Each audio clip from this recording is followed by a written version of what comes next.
Chapter 546. Of course, the things left behind by the Magical Animal Society wouldn't all be trash. Dake returned to the room and closed the curtains on the balcony before lighting up the magic lamp. Seeing this, the magic guide fairies all gathered around. The little demonic beast landed on Dark's head with a smack and said happily, "Have you settled the matters of the club?" Dake took it off his head and said, "It's done." Little Fiend hurriedly said, "Then where is our society's classroom?" Dake pointed outside the window and smiled. "The 10th floor of the clock tower. I'll take you guys there to take a look.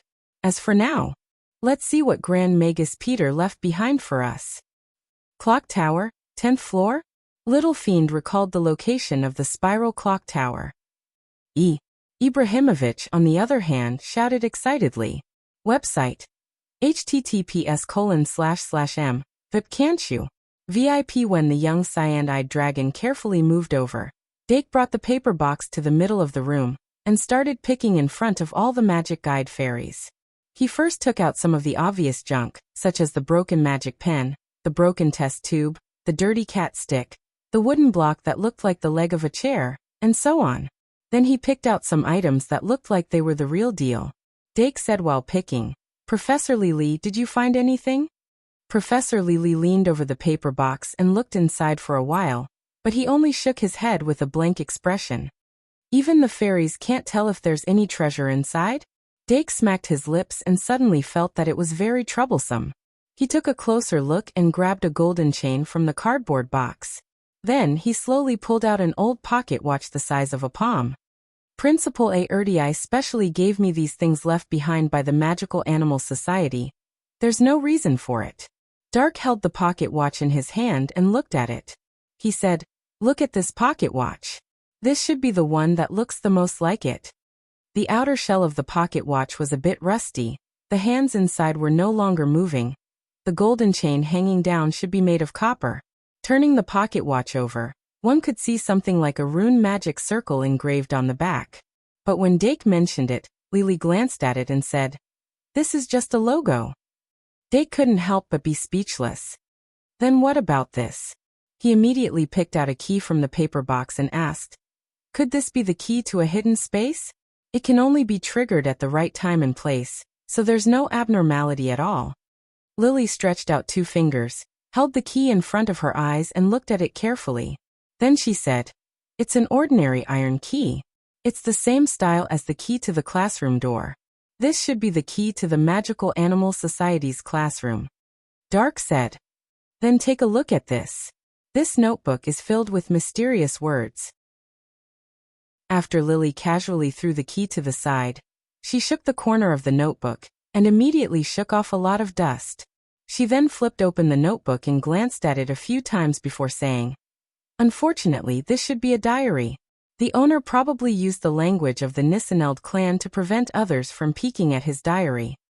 "What's the Nisseneld clan?" Dake couldn't help but ask.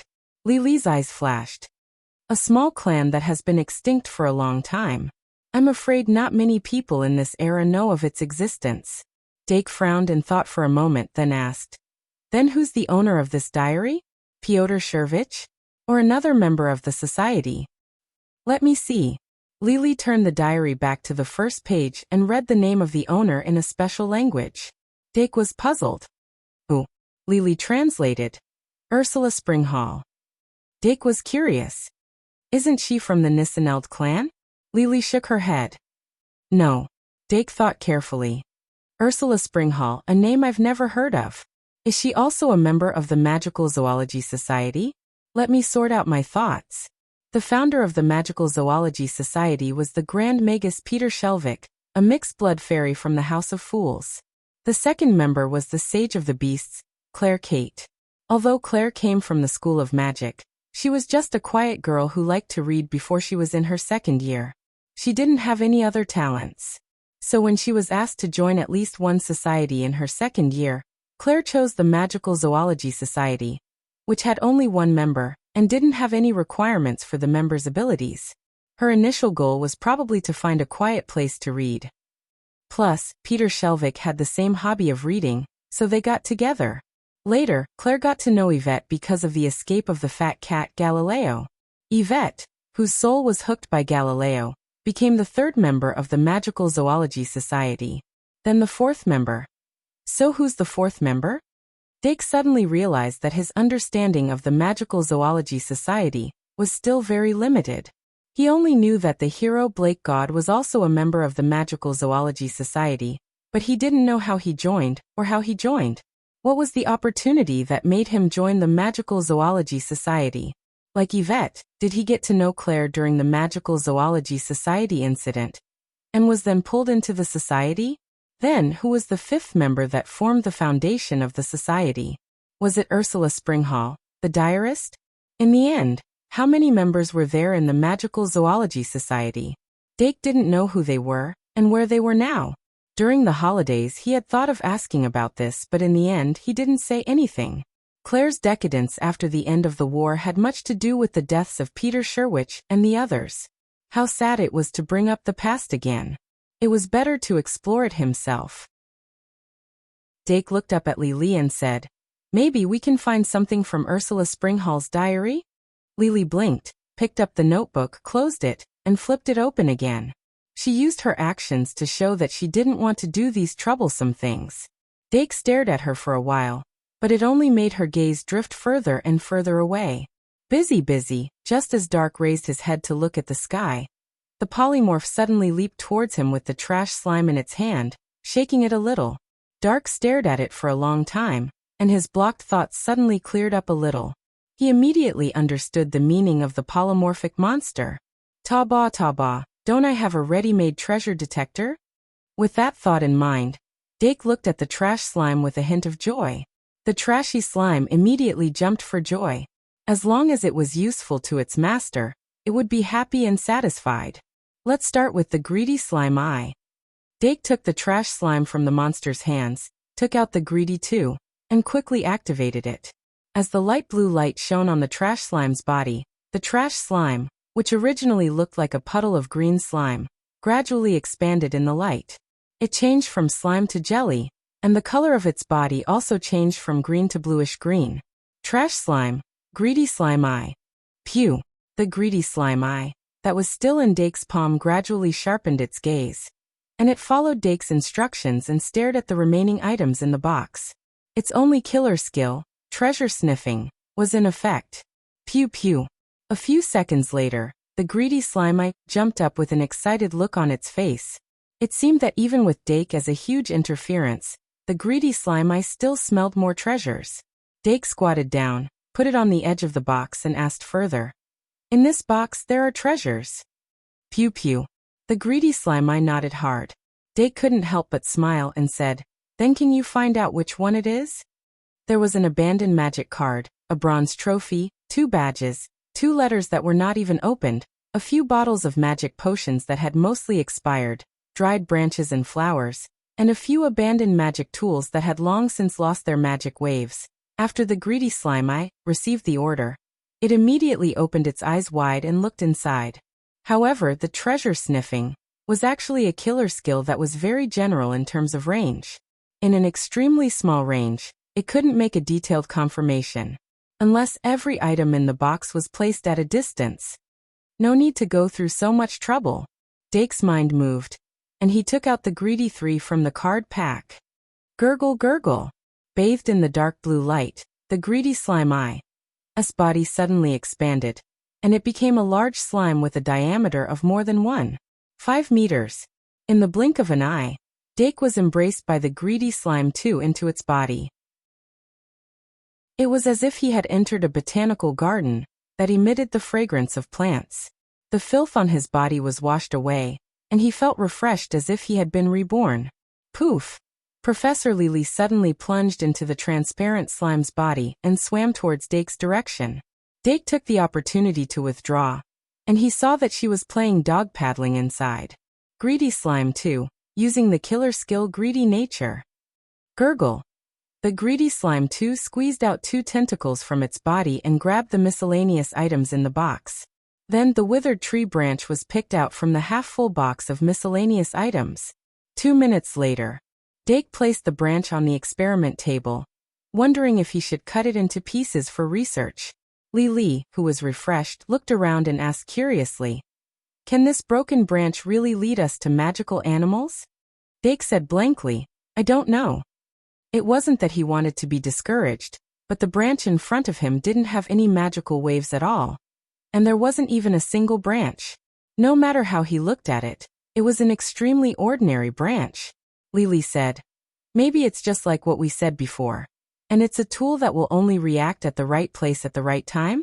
Or maybe it's just a part of a secret treasure, and it needs to be assembled together to produce a reaction? Gather all 7 branches and summon the wood god dragon, right?" Dake rolled his eyes, but in his heart, he wanted to do something similar. Of course, he didn't do it. After thinking for a while, Dake suddenly picked up the branch and stood up, saying, "Let's go to the secret passage and take a look." If there was a place in the Shungmalian Academy that could find magical animals out of thin air, then it would be the secret passage. He took out the blue door card from his card bag and waved it in front of Professor Lily. Even though Lily didn't need the door card to enter the secret passage, he still said happily, "I know, the blue card can bring one more person into the secret passage, and it can only be used twice a month." Dake nodded. "That's why we don't have many chances. If possible, we should go today." Then he nodded at the magic elves, picked up the slime that had turned back into slime, and put it on his shoulder. Then he waved at the little fiend and pushed the door open. The little fiend immediately winked at the magic elves, and then hurriedly followed. A magical animal society can't just do research on paper. Even though the elves are magical animals, it's still hard for them to give people an intuitive feeling.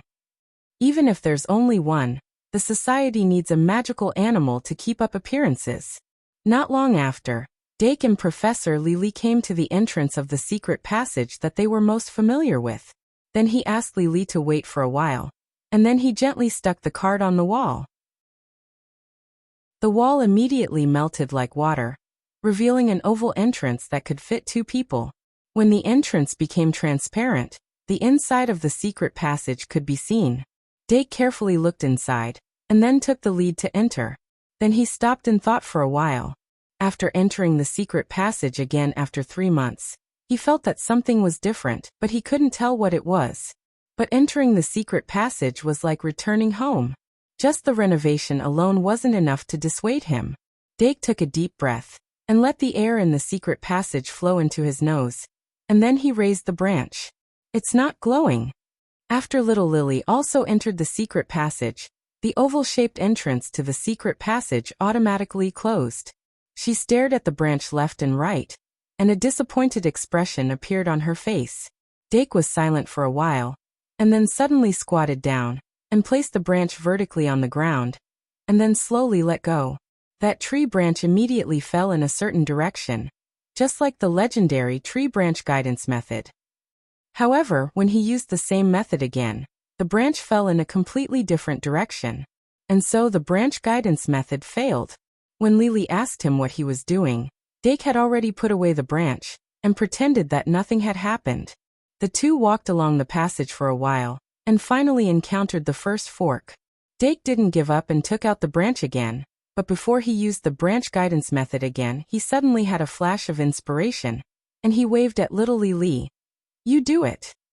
Lily excitedly took the branch, and then made it completely vertical according to Dake's method, and then let go of his fingers.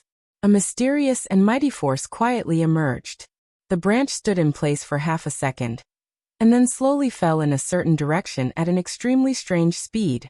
Dake was overjoyed when he saw this, and he knew that he had found the right method. When Lily tried the same method again, the branch pointed in a completely different direction. But this time, the branch clearly didn't have the strange solidification and slowness, and it gave off a completely different feeling. Dake's heart was as clear as a mirror. Not only did this branch need to be used by someone with the fairy bloodline, but it also had a cooldown. After finding the method, Dake and Lily couldn't help but speed up. Every once in a while, Lily would use the branch to test it, and finally determined that the cooldown of the branch should be around 15 minutes. Although it fluctuated, it wasn't much. Following the guidance of the withered branch, the two gradually went deeper into the secret passage. Time flew by. When it was 3 o'clock in the afternoon, Dark finally smelled an unusual fragrance. Since even he smelled it, Lily naturally smelled it as well. "Dake, did we find it?"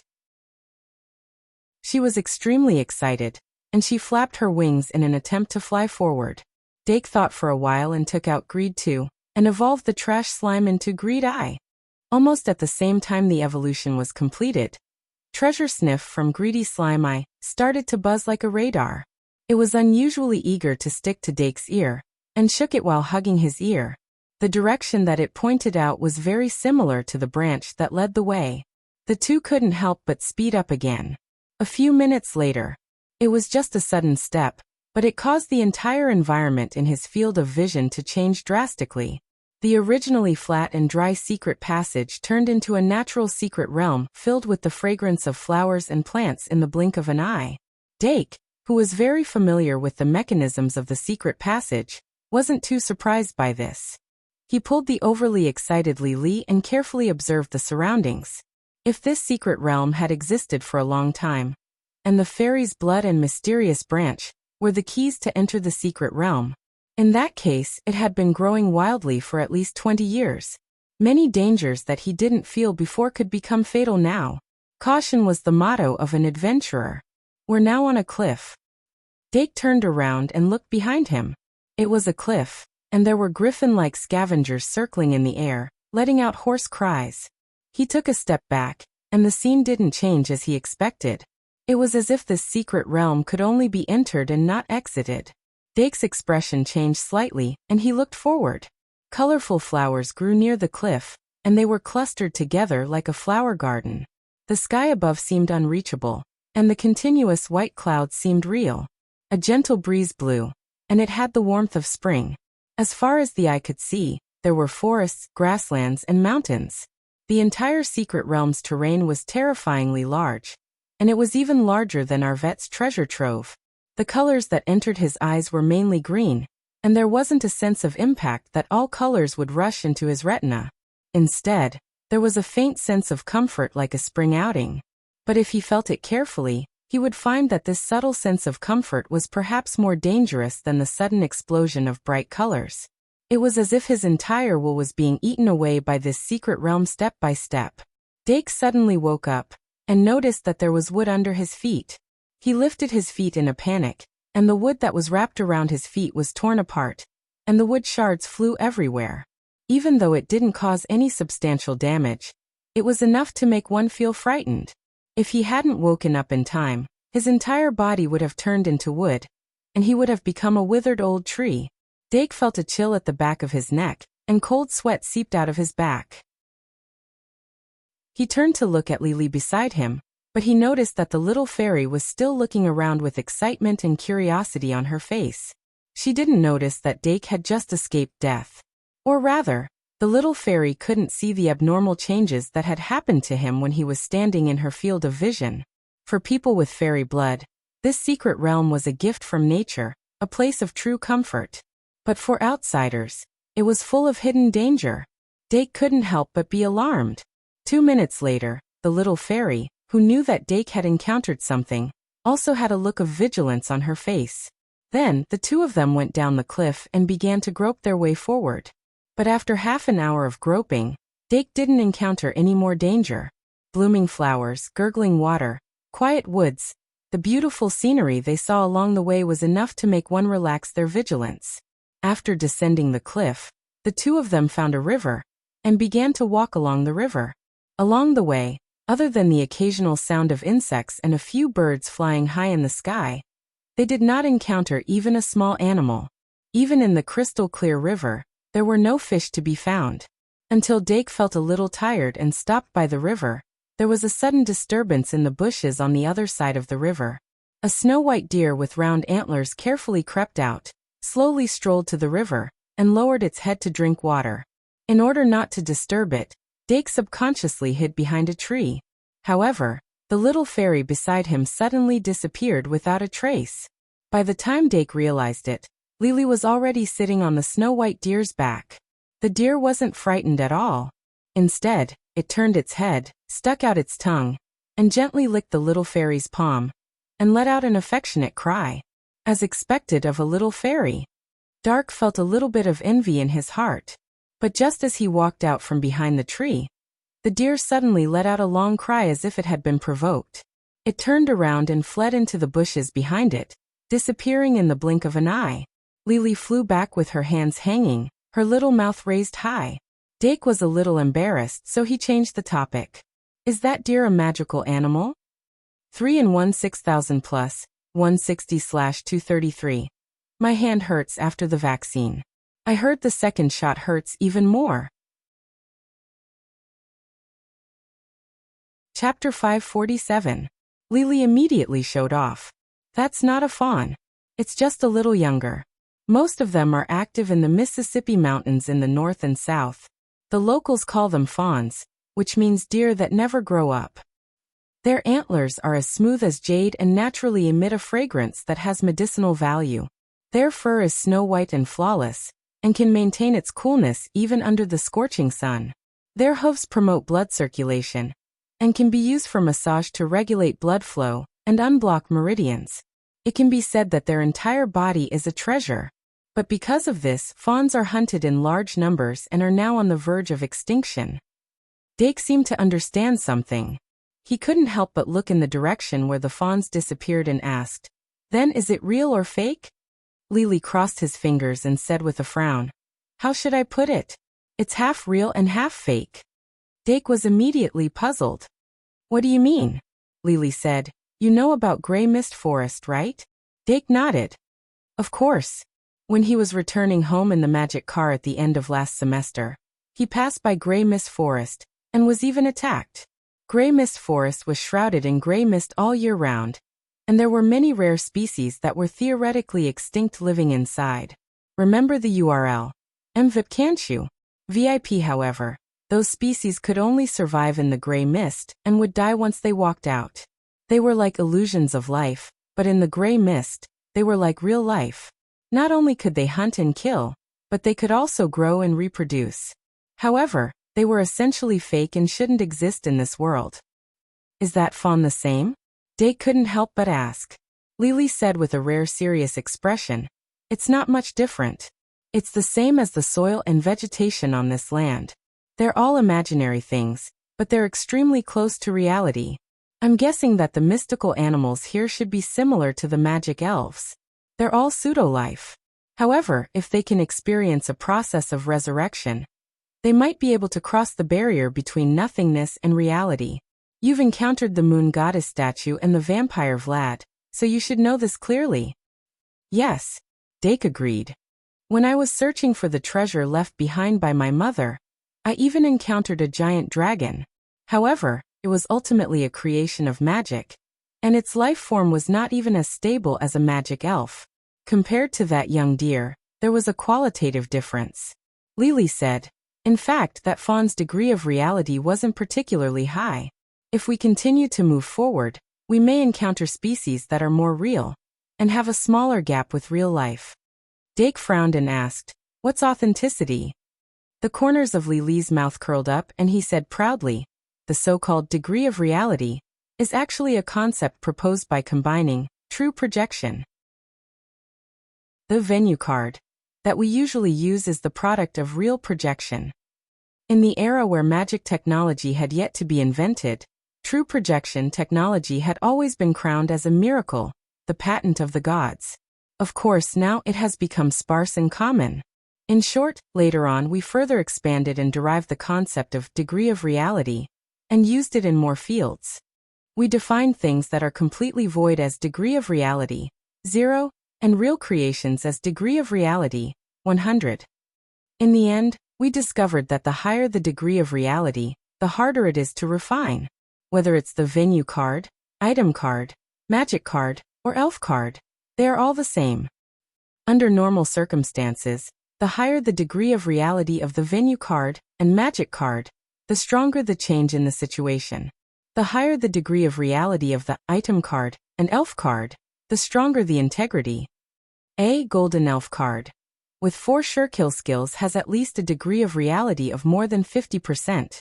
This means that they are quite close to real life.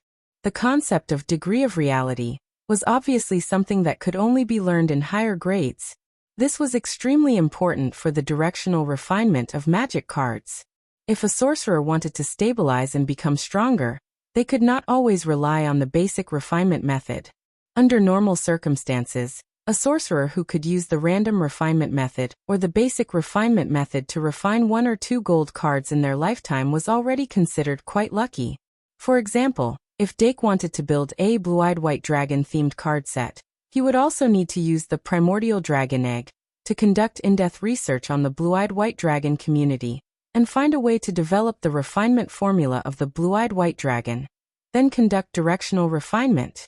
The Shungmalian Academy usually began to let students gradually come into contact with directional refinement in the 2nd year. Then, in the 3rd year, they began to guide the students on how to rely on their own research to develop a specialized refinement formula. Therefore, in the 3rd to 4th years, it was a process of accumulation. Most of the students would complete the transformation between the 3rd and 4th years. Not only could they increase the strength of the card set in one go, but there was also a high probability that they could build a complete set of systems. This was the main reason why there was a clear divide between the 3rd and 4th years. After listening to Professor Li Li's explanation, Dake understood. From the looks of it, Peter Shelvich should indeed be a mystical animal found in this secret realm. Regardless of how he found this arcane realm or how this arcane realm was created, at least this proves that there is a magical animal whose degree of reality is infinitely close to 100% in this arcane realm. As long as the degree of reality is high enough, the difficulty of resurrection should be extremely low. Because with Peter Shelvich's ability when he founded the Magical Animals Society, it was impossible for him to complete an overly large-scale resurrection ritual. Considering that this arcane realm requires the bloodline of fairies to find and enter, the conditions for resurrection might be unbelievably low. After analyzing up to this point, Dake suddenly looked at Li Li's rosy lips with a hint of eagerness. Why are you looking at me? After being stared at for so long, Li Li couldn't help but look away with a red face. Look again, I'll bite you," Dake hurriedly said.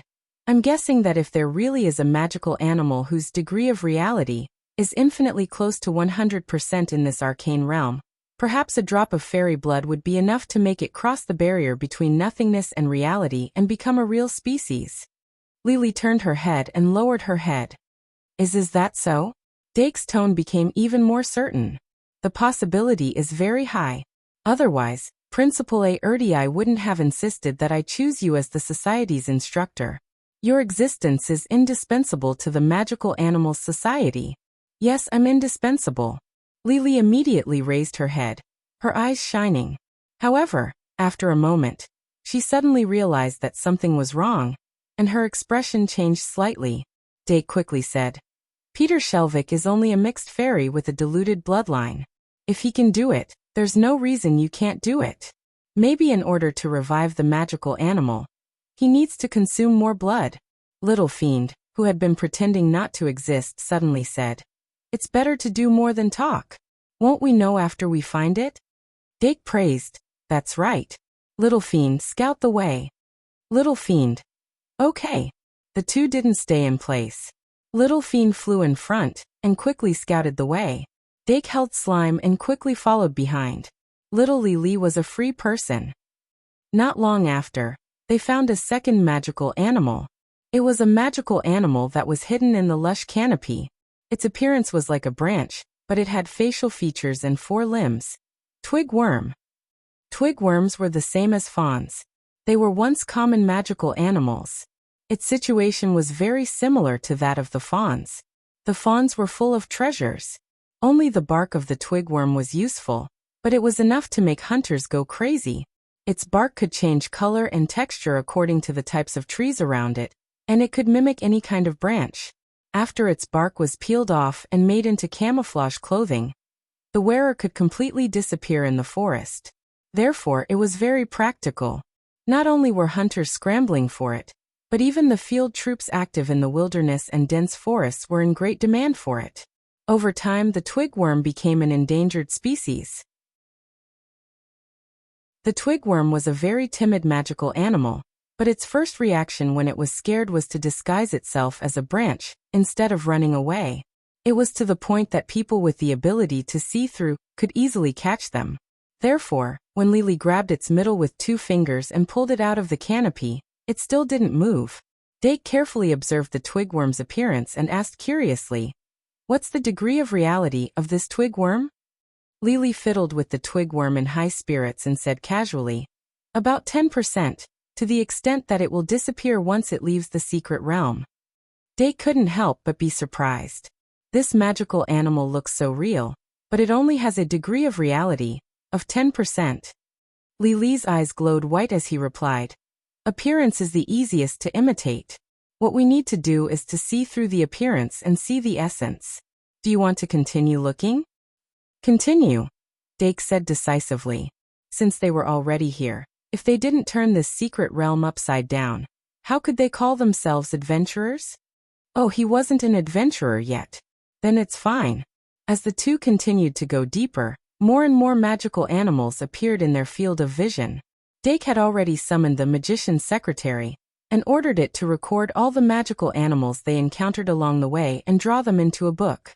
There was a hippo with a lotus leaf on its head, a spider monster with a human face and an arachnid body, a yellow-skinned rat that could release lightning, a round fat sheep, and so on. These magical animals all had their own characteristics. Some were very cute, and some were very useful. Unfortunately, their degree of reality wasn't high. Even if they were forcefully brought out of the secret realm, they would quickly die. Moreover, magical animals of this level couldn't be resurrected, no matter how much money was spent. According to Professor Li, a degree of reality of 60% was a threshold. If it couldn't even meet the basic requirement of a degree of reality of 60%, there was no need to talk about the follow-up.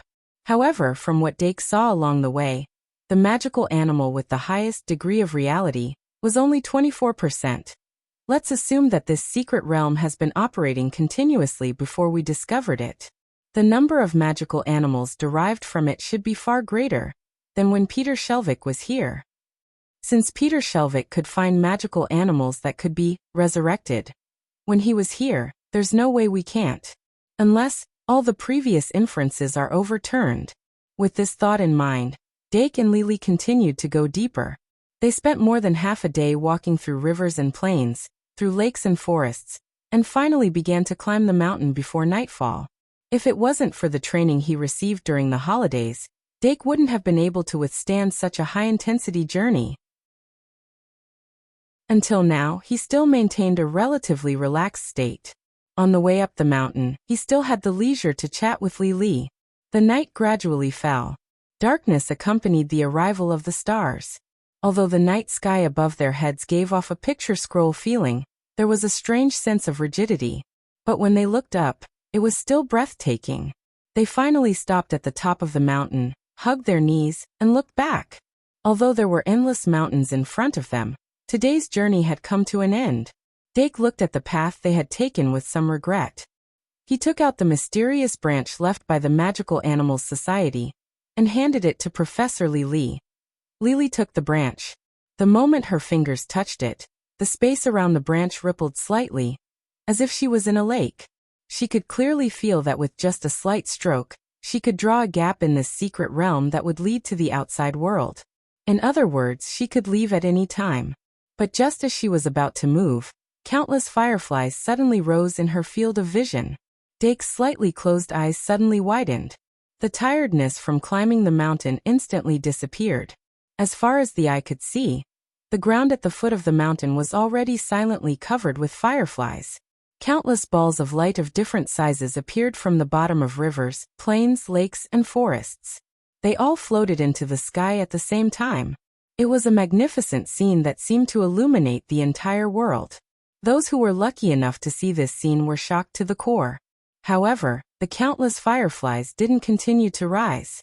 Instead, after floating to a certain height, they suddenly gathered in the same place. As more and more fireflies gathered in the same place, a giant glowing tree with a huge canopy slowly took shape in the darkness. "Go there." Dake suddenly stood up. The flight incantation had already jumped into his fingertips. When he finished chanting the incantation and successfully took off, Professor Lily grabbed his left hand and flew like the wind in the direction of the giant tree. Their fingers gradually intertwined with each other, and the same excitement appeared on their faces. The night wind quickly flowed from both sides of their bodies. Their speed kept increasing. As the distance closed, the giant glowing tree's appearance became clearer.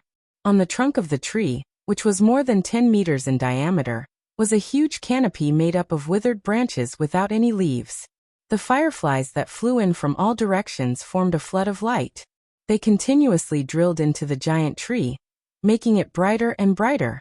Closer still, through the intertwining branches, one could see that there was a cluster of light gathered in the canopy.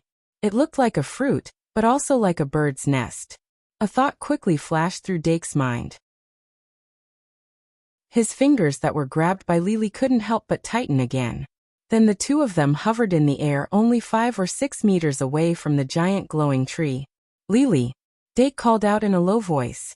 Lily Laplace was abnormally excited. "It's an egg." In the canopy of the giant glowing tree, in the glowing bird's nest, an oval-shaped ball of light was shaking slightly. There was no doubt that it was an egg. Without waiting for Dake to continue speaking, Lily let go of his 5 fingers and rushed toward the giant tree without hesitation. Her small and delicate body blended into the flood of light that was still gathering. Her starry eyes released a strong sense of curiosity. The moment she approached the canopy, her body suddenly twisted. Like a phantom, she passed through the dense branches and flew to the center of the canopy. She reached out and grabbed the glowing egg. 5 fingers touched. The giant tree suddenly shook. From the roots to the trunk, and then from the trunk to the branches. The strong light on the surface dimmed slightly, converging into a brighter vein. The flowing light in the veins accelerated with the glowing egg as the end point. When Lily pulled the glowing egg away from the bird's nest, she pulled out countless thin and long veins. It was as if the entire tree's flowing light had been sucked dry. All the light gathered into the glowing egg. The giant tree dimmed in an instant. The fireflies that had gathered into a flood of light also became thin at some point. Only Lily's smile grew wider and wider. She suddenly used her strength and tore apart all the veins of light under the glowing egg. She grabbed the egg and quickly retreated. In the blink of an eye, she had returned to Dake's side. "I got it." In her excitement, she turned around to look at the giant tree. However, she could only see the blurry shape of the tree. When the glowing egg was taken away, the giant tree no longer had any meaning. It turned back into glowing fireflies and exploded in all directions. The fireflies returned to the earth. The curtain of night returned to silence. Dake and Lily landed in an open space. The little demonic beast flapped its wings and rushed over. It looked curiously at the glowing egg in Lily's hand. The trash slime quietly peeked its head out. Lily lifted the egg slightly and said excitedly, "Look what I found. An egg with a degree of reality, infinitely close to 100%. Under Dake's gaze, Lily didn't hesitate to prick her finger and drip a drop of blood onto the glowing egg. The light pink fairy blood dripped onto the glowing egg and quickly spread to every corner of the glowing egg. The white light on the surface of the glowing egg quickly disappeared, revealing the glowing jade-like eggshell. It was no longer glowing, but it was more real. It was like it was a real egg. Chapter 548. Looking at the egg that was even bigger than an ostrich's egg, Dake couldn't help but reach out to touch it. He carefully felt the eggshell and was slightly shocked. After understanding the concept of reality, one would discover that the essence of magic engineering was a process of creating something from nothing, a process of turning something from illusion to reality, creating the world, creating life, using a body that wasn't a god, using the power of a god. This was the pinnacle of magic engineering. All magi, from the moment they summoned their first magic engineering fairy, had unquestionably stepped onto this path to godhood. The only difference was that some people couldn't advance after taking half a step, while others could advance without stopping, directly reaching godhood. I wonder if there will be a day when I can turn my magic engineering fairy into a real-life form? After witnessing this miracle, Dake couldn't help but have even more expectations in his heart. The greed. in his mind began to surge uncontrollably. However, he quickly calmed down and said to Lily, "Now it seems that this entire secret realm is a ritual that exists to create this egg. Peter Shelvick's magical animals should all be obtained from this. Also from the fact that he can bring back a magical animal every once in a while. The Arcana realm's ability to produce eggs is still sustainable. I just don't know how long it will take for it to produce an egg." "Then let's see a few more times." Lily happily hugged the egg and pressed it against it. Even for her, this kind of experience was very rare. Peter Shelvick being able to rise above the rest of the Golden Generation and become a famous Grand Magus probably had a lot to do with this experience. Dake turned his head to look around and said, "Let's go out first." This mystic realm was actually not friendly to people who did not have a fairy bloodline. After Lily heard this, she stretched out a hand. Dake handed over the mysterious branch. Lily took the branch and waved it in a circle like a magic wand, causing the space in front of her to suddenly open up, revealing the familiar scene of the secret passage. Dake raised his foot and stepped out. The torches on both sides of the secret passage lit up with a whoosh sound, illuminating the passage. Afterwards, Lily and the little fiendish magical beast also flew out in succession. Lily lifted the branch again and tapped lightly. The entrance to the secret realm instantly shrank and disappeared without a trace. If it wasn't for the fact that she was still hugging a round egg in her hand, it would really make people think that what they had just experienced was just an illusion. After resting for a while, Dake had Lily set up the mysterious branch on the ground again. After the mysterious branch stabilized, it slowly fell down at an extremely strange speed. The tip of the mysterious branch eventually pointed in an unknown direction. Dake pondered. It seems like the entrance to the secret realm isn't fixed. Every time we enter, we'll have to use this branch to lead the way again. That's troublesome. "It's no trouble at all," Lily said with a grin. "Should we hatch the eggs here, or should we go out first?" Dake couldn't help but ask, "Do you know how to hatch one?" Lily shook his head vigorously. "I don't know." Dake then said, "Then let's go out first." Since this magical animal's egg had already become a real egg, if they wanted to hatch it, they first had to figure out what kind of magical animal this egg was. Every magical animal's hatching method was different, so they had to carefully distinguish between them. If the hatching was successful, it would become the new Magical Animal Society's first magical animal. After the two of them reached an agreement, they quickly went back the way they came. On the way back, the topic of conversation was basically this magical animal's egg. From the size of this egg, the magical animal that will hatch will most likely be a large species. The eggshell is as smooth as jade, snow white and flawless. It's more likely to be of the ice or light attribute. Maybe it's the legendary unicorn.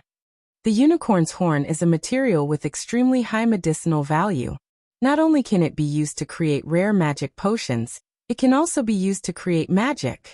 And most importantly, from birth to adulthood, a unicorn will change its horn 3 times, just like how humans change their teeth.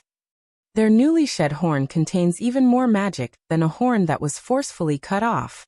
If we can hatch a unicorn, that means we can obtain 3 unicorn horns of different ages. Of course, it could also be a snow crow. Its entire body is snow white, its tongue is nimble, and it can learn thousands of languages. It's very good as a translator. But as expected, a unicorn is more exciting. Only after they left the secret room did the two of them gradually stop talking. Lily tossed the egg in his hand and said, "Where do we go now? The cafeteria? The dormitory? The library?" Dake thought for a bit and said, "Let's go back to the dormitory first, but I don't want anyone else to see us." "Leave it to me then." Lily immediately took his hand and started running at top speed. Seeing them run faster and faster, the little demon quickly rushed up and grabbed Dake's shoulder. Then their bodies suddenly became transparent, and like a gust of wind, they drilled into the wall and passed through it in an instant. In the process of passing through the wall, even Dake couldn't help but close his eyes. Otherwise, he was worried that he would instinctively stop. Whoosh! The sound of the wind suddenly stopped, and something appeared under his feet. Dake suddenly opened his eyes and found that he had returned to the dormitory and was under the gaze of the magic elves. We're finally here. The little devil beast fell from his shoulder with a thud, as if it was airsick. Then, the garbage slime that was also clinging onto Dake's shoulder softly slid down, and was caught by the polymorph. This is your harvest. The Dilu beast jumped down from the cat tree and looked at the egg. Dake smiled and said, "We'll talk about the egg later. What do you want to eat tonight?" After leaving the Duke's mansion, the food expenses of the magic elves were indeed a huge expense. But the good thing about the Shungmalian Academy was that the cafeteria was free, and they could even take it out. Dake brought the 2 magic elves to the cafeteria, and brought back a pile of food.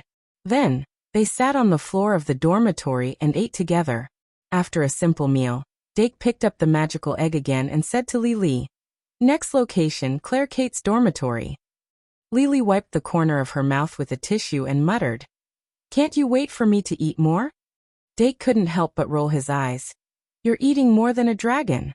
The young blue-eyed dragon nodded vigorously to prove it. Lily stood up unwillingly. She just liked the feeling of eating with so many people. But after the Magical Zoology Society officially opened, there would be as many opportunities to eat from the same pot as this. Thinking of this, she glanced in the direction of the spiral clock tower, pulled Dake's hand again, and went through the wall. Not long after, the 2 went through the guardrail of the balcony and entered Claire's temporary dormitory. The room, which was originally filled with voices, suddenly became quiet. When Dake landed, Eve and Aaron walked out from the shadows in the corner. "Young master, why are you here?" Eve looked curiously at Lily and the egg, puzzled. "I have something to ask Aunt Claire," Dake said with a smile. The fastest way to find out what kind of magical animal the egg was, of course, to ask Animal Encyclopedia Claire. After saying that, he walked into the room as if he was entering his own house. Eve and Aaron wanted to say something but stopped. Dake happened to see Claire walking out of the bathroom. Claire, who had just finished bathing, only had a bath towel wrapped around her body. Her wet black hair draped over her shoulders, revealing a hint of flirtatious aura. She looked at Dake indifferently and asked, "What question do you have to ask?" Is it about this egg?" "Yes." Dake calmly looked away, not allowing himself to fall into the abyss of human hearts. "Good evening, Professor Claire." Lily followed closely and greeted her energetically. "Oh, it's little Lily." Claire nodded. "Where did you get this egg?" Lily shut his mouth and looked at Dake. Dake said frankly, "In a secret passage. Didn't I want to reopen the Magical Animals Society? It's like this." As he spoke, he recounted everything that had happened today, not concealing anything at all. Claire's emotions were still relatively stable. "So it was taken from Fairy Eden? I thought it would have disappeared before we graduated." Dake heard this and asked curiously, "So it disappeared before?" Claire nodded slightly and said, "Around the second half of the 6th year, Peter could no longer find Fairy Eden in the secret passage. That broken branch also lost its function." Dake was silent for a while and said, "It seems that after so many years, it has regained its function. Or maybe Principal Erdii did something. Who knows?" Claire spread out her hands and shrugged. "Since that branch is now in your hands, it's a kind of fate. I believe that Yvette would be happy to see the Magical Animals Society reopened in your hands." The topic seemed to have become a little heavy, and the atmosphere in the room settled down slightly. Lily suddenly opened her mouth and said, "Are you done? If you're done, hurry up and see what kind of egg this is." Claire narrowed her eyes and reached out her hand. "Give it to me." She held the egg in front of her and carefully observed it. While she was observing the egg, Dake was also carefully observing her, as if he wanted to learn some methods to identify eggs.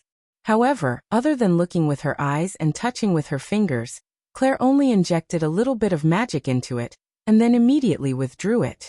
After repeating this a few times, she raised her head and a trace of confidence flashed in her eyes. "Seems like you've identified it," Dake said happily. Claire nodded and said, "If I'm not wrong, this should be the egg of an Ubisoft." "Ubisoft?" Dake couldn't help but frown. Lily didn't hide her great disappointment. "Isn't it a unicorn? I was thinking." Claire couldn't help but be taken aback. "Wait, why did you think of unicorns?" Lily blinked her big round eyes and said, "Because unicorns are white, and so are their eggs." Claire was speechless. "What you said makes sense." "I'm actually speechless." While the atmosphere was stagnant, Aaron suddenly interrupted. "Reminder from the front row. Unicorns are viviparous." Thus, the atmosphere became even more stagnant. In short, the egg he obtained from Fairy Eden was the egg of an uncaught bird. The legend of the Ubisoft wasn't rare, and it was even considered a magical beast and was hunted. In the eyes of most people, the boundary between magical animals and magical beasts wasn't that clear. Even though the first magical beasts were born after being demonized by the demons, they were vicious beasts without rationality.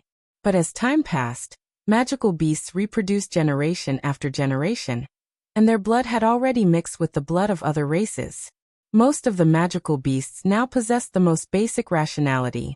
Although they were still ferocious, at least they had brains.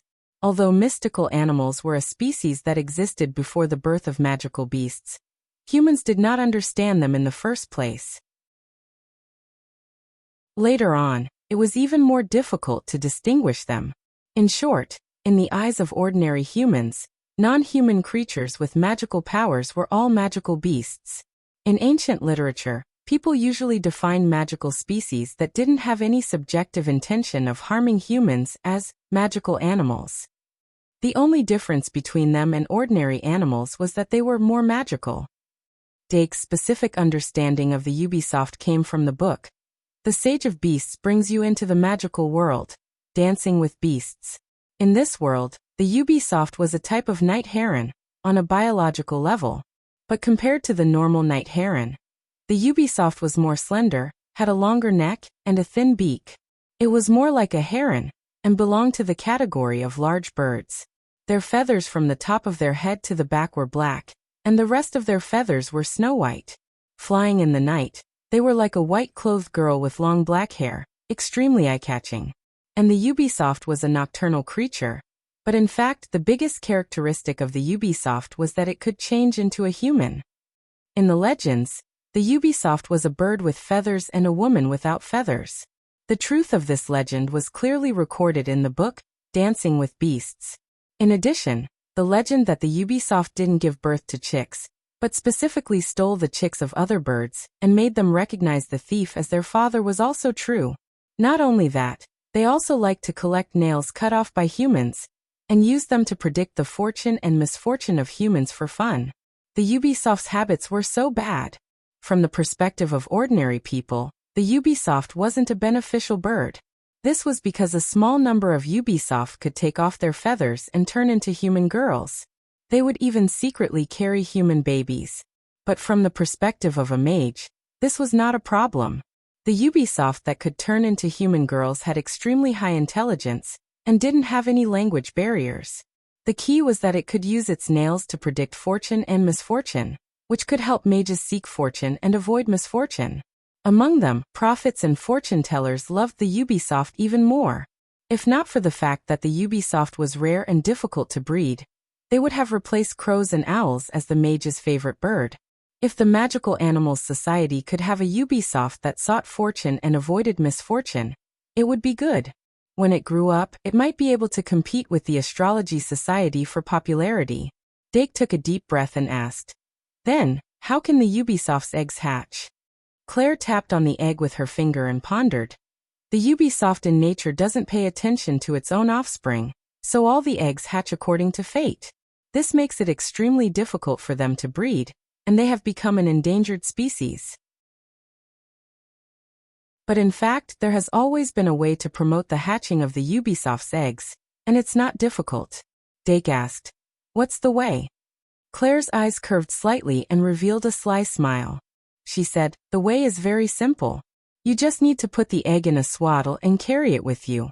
The Ubisoft's egg can absorb human energy, and after it hatches, it will be very close to you." "Put it in a swaddle and carry it with me." Dake blinked and asked, "How many days does it take?" Claire said, "Based on the state of this egg, 2 or 3 days."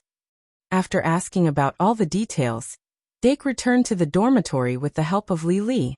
Of course, he couldn't really find a swaddle and hang the egg in front of his chest, If he did, Claire would probably laugh to death.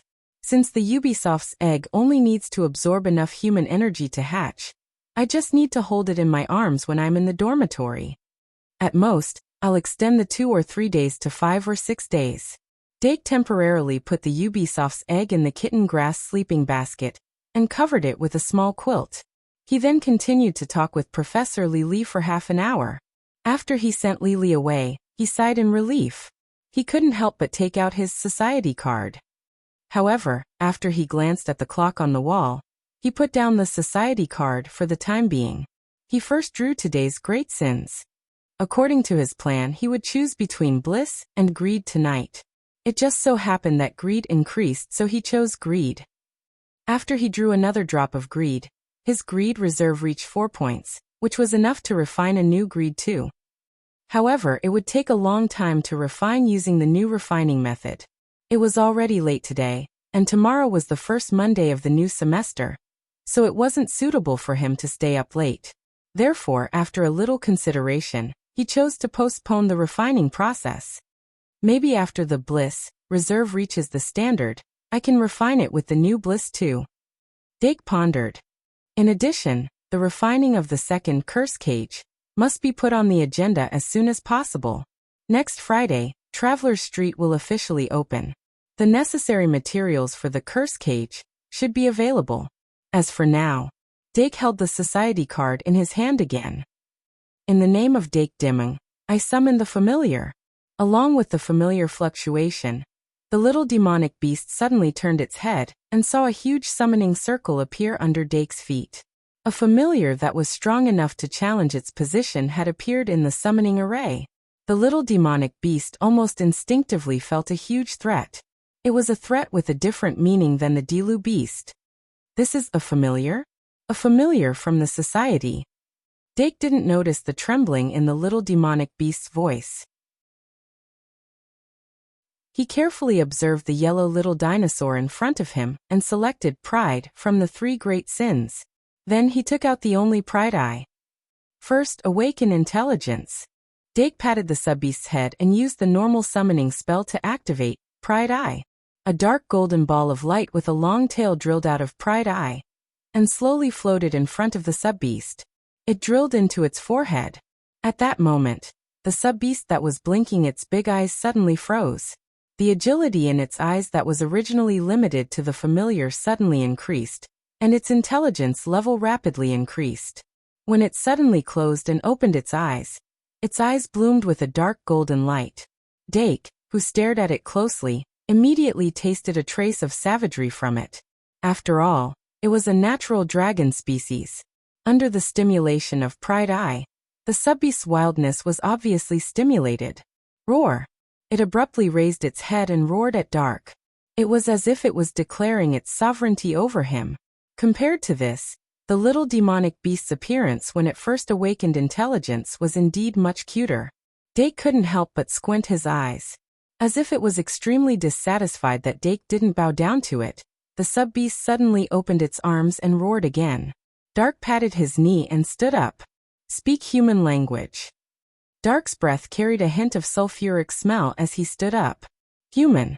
As expected of a digitalized beast that was born to speak human language. When the sub-beast received the infusion of Pride Eye, although its appearance didn't change, its life form had changed from a pure tamed demon to a form closer to a digitalized beast. According to inference, it should have mastered at least one ultimate skill that a familiar couldn't master. It should be small flame, right? Dake rubbed his chin and thought. The ancient beast that was ignored once again suddenly roared. After it finished roaring, it finally spoke its inner desire. Lowly human, offer me your monthly ticket. Dake was stunned for a moment and didn't know whether to laugh or cry. As expected of an honest sub-beast. Even if its nature was changed by Pride Eye, it still only had food in its eyes. It was a pity that the dinner brought from the cafeteria had already been divided up by the magic elves. Otherwise, it wouldn't be a big deal to satisfy its small desire. However, on top of the sub-beast's head, pieces of dried meat were suddenly scattered. The sub-beast that smelled the fragrance of meat for the first time immediately took a deep breath. Then it instinctively lowered its head and bit the meat that fell on the ground. At that moment, the sub-beast suddenly raised its head and fiercely stared at the little demonic beast in the sky. The little demonic beast's claws were holding a large piece of dried meat, and it was looking at the sub-beast as if it was looking at a bug. Then it slowly tore the dried meat apart and scattered it. In this house, we don't need a second familiar. Just be a good dog, okay? This time, the little demonic beast kept its mouth shut and didn't say what it was thinking. However, the disdain in its eyes wasn't concealed at all. It even made people wonder who was the one that was affected by pride eye. However, although the sub-beast was slower by a beat, it still noticed that its behavior was different. After it saw the little demonic beast, it felt even more dissatisfied with the disdain and hostility in its eyes. Thus, the two-star sub-beast suddenly opened its bloody mouth and fiercely shot a ball of flame at the little demonic beast in the sky. Sure kill skill, small flame. The scorching wave of flame suddenly attacked the little demonic beast's face. The little demonic beast that usually maintained its familiar form couldn't fight back at all. However, a slightly hurried cry suddenly sounded. Layers of water appeared on top of the little demonic beast's head and fiercely poured down.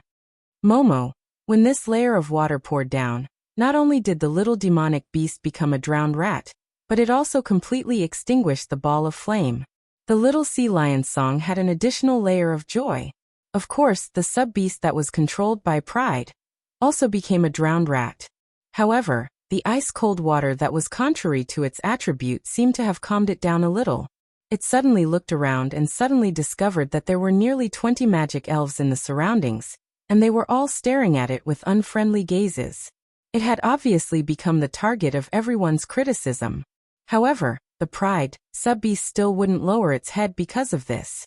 It slowly turned its body, and its eyes were filled with an even stronger battle intent. Roar! It roared at all the magic elves again. Pa! However, a slap on the back of its head completely extinguished its battle intent. Dake coldly ordered, "Stop, shut up." Thus, the sub-beast straightened its back, raised its head, and puffed out its chest. Its legs were closed together, and its hands were placed on both sides of its body. However, no matter how much it struggled in its heart, it couldn't disobey its master's command.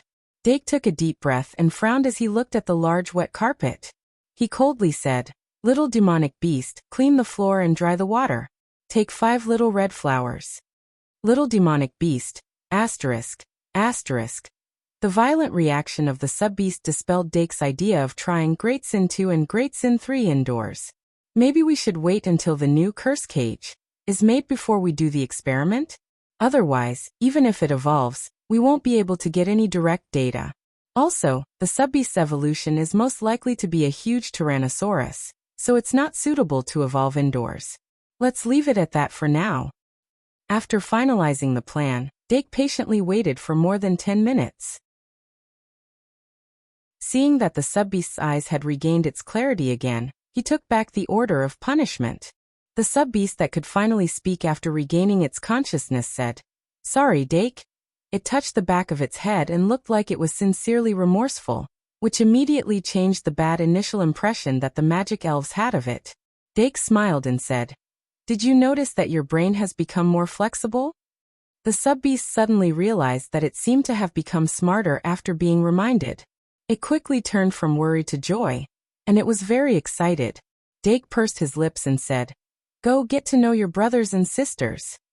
"Okay, Dake." The sub-beast turned around and saw the little demon that was drying the carpet. It suddenly asked, "Is your jerky delicious?" The little demon looked up and saw the sub-beast's greedy face that was almost drooling. It suddenly felt how stupid its previous behavior was. Wait. So it flew to the cabinet, took out its precious jerky, and handed it to the sub-beast. The sub-beast's eyes lit up, and it couldn't wait to take the jerky. Wah! It took a bite. Suddenly, its mouth was filled with the aroma of the meat, and its entire dragon body melted. Jerky so good. Little demon so good. Slurp. The young blue-eyed dragon forcibly sucked back the saliva dripping from the corner of its mouth. It realized that this new dragon cub might be able to become good friends with it. Seeing that the little foodie was gradually integrating into the group, Dake was slightly relieved. He went into the bathroom to wash up, and then got into bed to practice the Underworld God spell, to further consolidate and strengthen it. He only needed to ask Professor Kazair to learn the next stage of the Underworld God spell. Therefore, Dake wasn't in a hurry before he completely consolidated it. After half an hour of daily meditation, he closed his eyes and fell asleep. When he woke up again, it was already the morning of September 3rd. He didn't know what happened last night. The sub-beast and the little demon were lying on the corner of his bed, while the other magic elves were sleeping on their own beds. But this wasn't a long-term plan. There were no beds for the oversized young blue-eyed dragon and lion. It was urgent to develop and build a club classroom. Dake rubbed his temples, got up, washed up, put on a facial mask, and then went out to exercise. If he didn't improve his physical training, he would fall behind. Instead, he felt that the practice of the chakra could be delayed.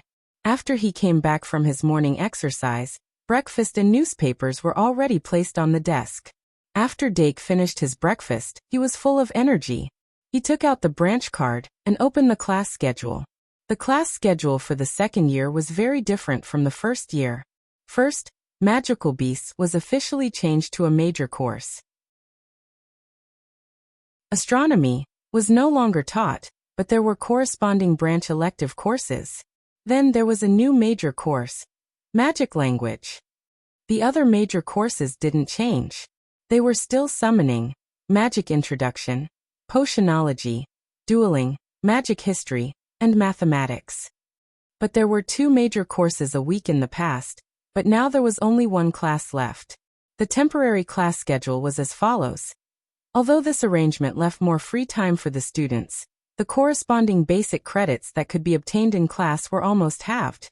Even if the 2 elective courses from the second week were added, it couldn't be completely made up. But the basic credits that could be obtained from attending classes seriously were originally a kind of guarantee. If the students wanted to obtain enough credits for the second year, they couldn't rely on such a guarantee. They had to perform well in class, complete more homework, accept dungeon adventure missions, win in duel competitions, obtain more credits from the guild, or fight fair duels and trade fair to earn more credits. The simplest and safest method was to join a club. If they performed well in a club, they would be able to obtain resources from the club. Normally, clubs would give preferential treatment to the new second-year students.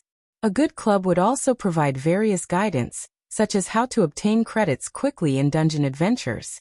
After the students entered the second year, they would face a completely different life from the first year.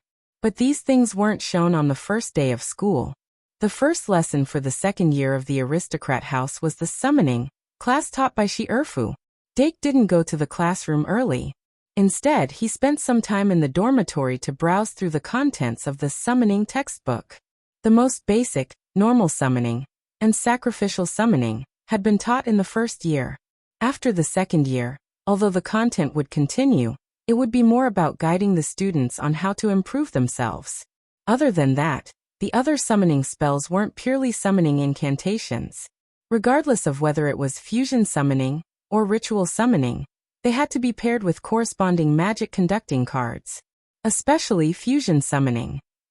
As fusion was very difficult to create, the second year would only teach the relevant theories and not the application. There were many similar types of summoning spells. In other words, the second year's summoning class is mainly about theories. Dake flipped through the book before closing it. The second lesson on Monday morning was Magical Introduction, as usual. Besides the theoretical knowledge related to magic conducting, the Magical Introduction would gradually teach the method of targeted cultivation. Dake was very interested in this content.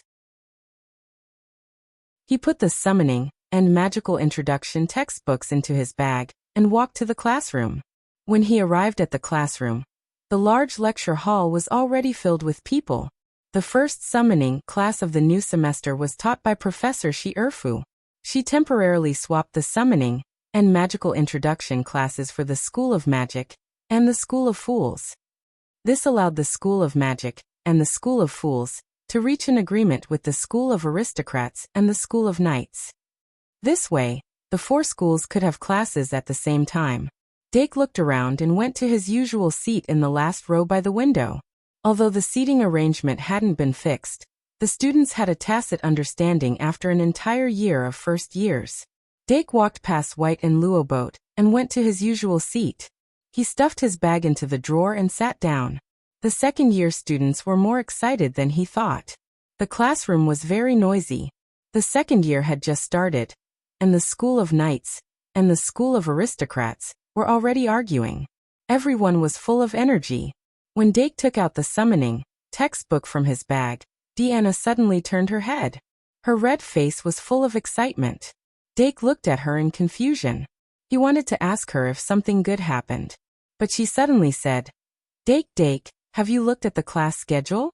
We only have half of last year's classes." "Dake, so you didn't look at the class schedule before?" After a while he smiled and said, "This is indeed a good thing. 5 and 1 9,000 plus. 163/233. It's the end of the month. Guys, vote. It'll be a waste if you don't vote."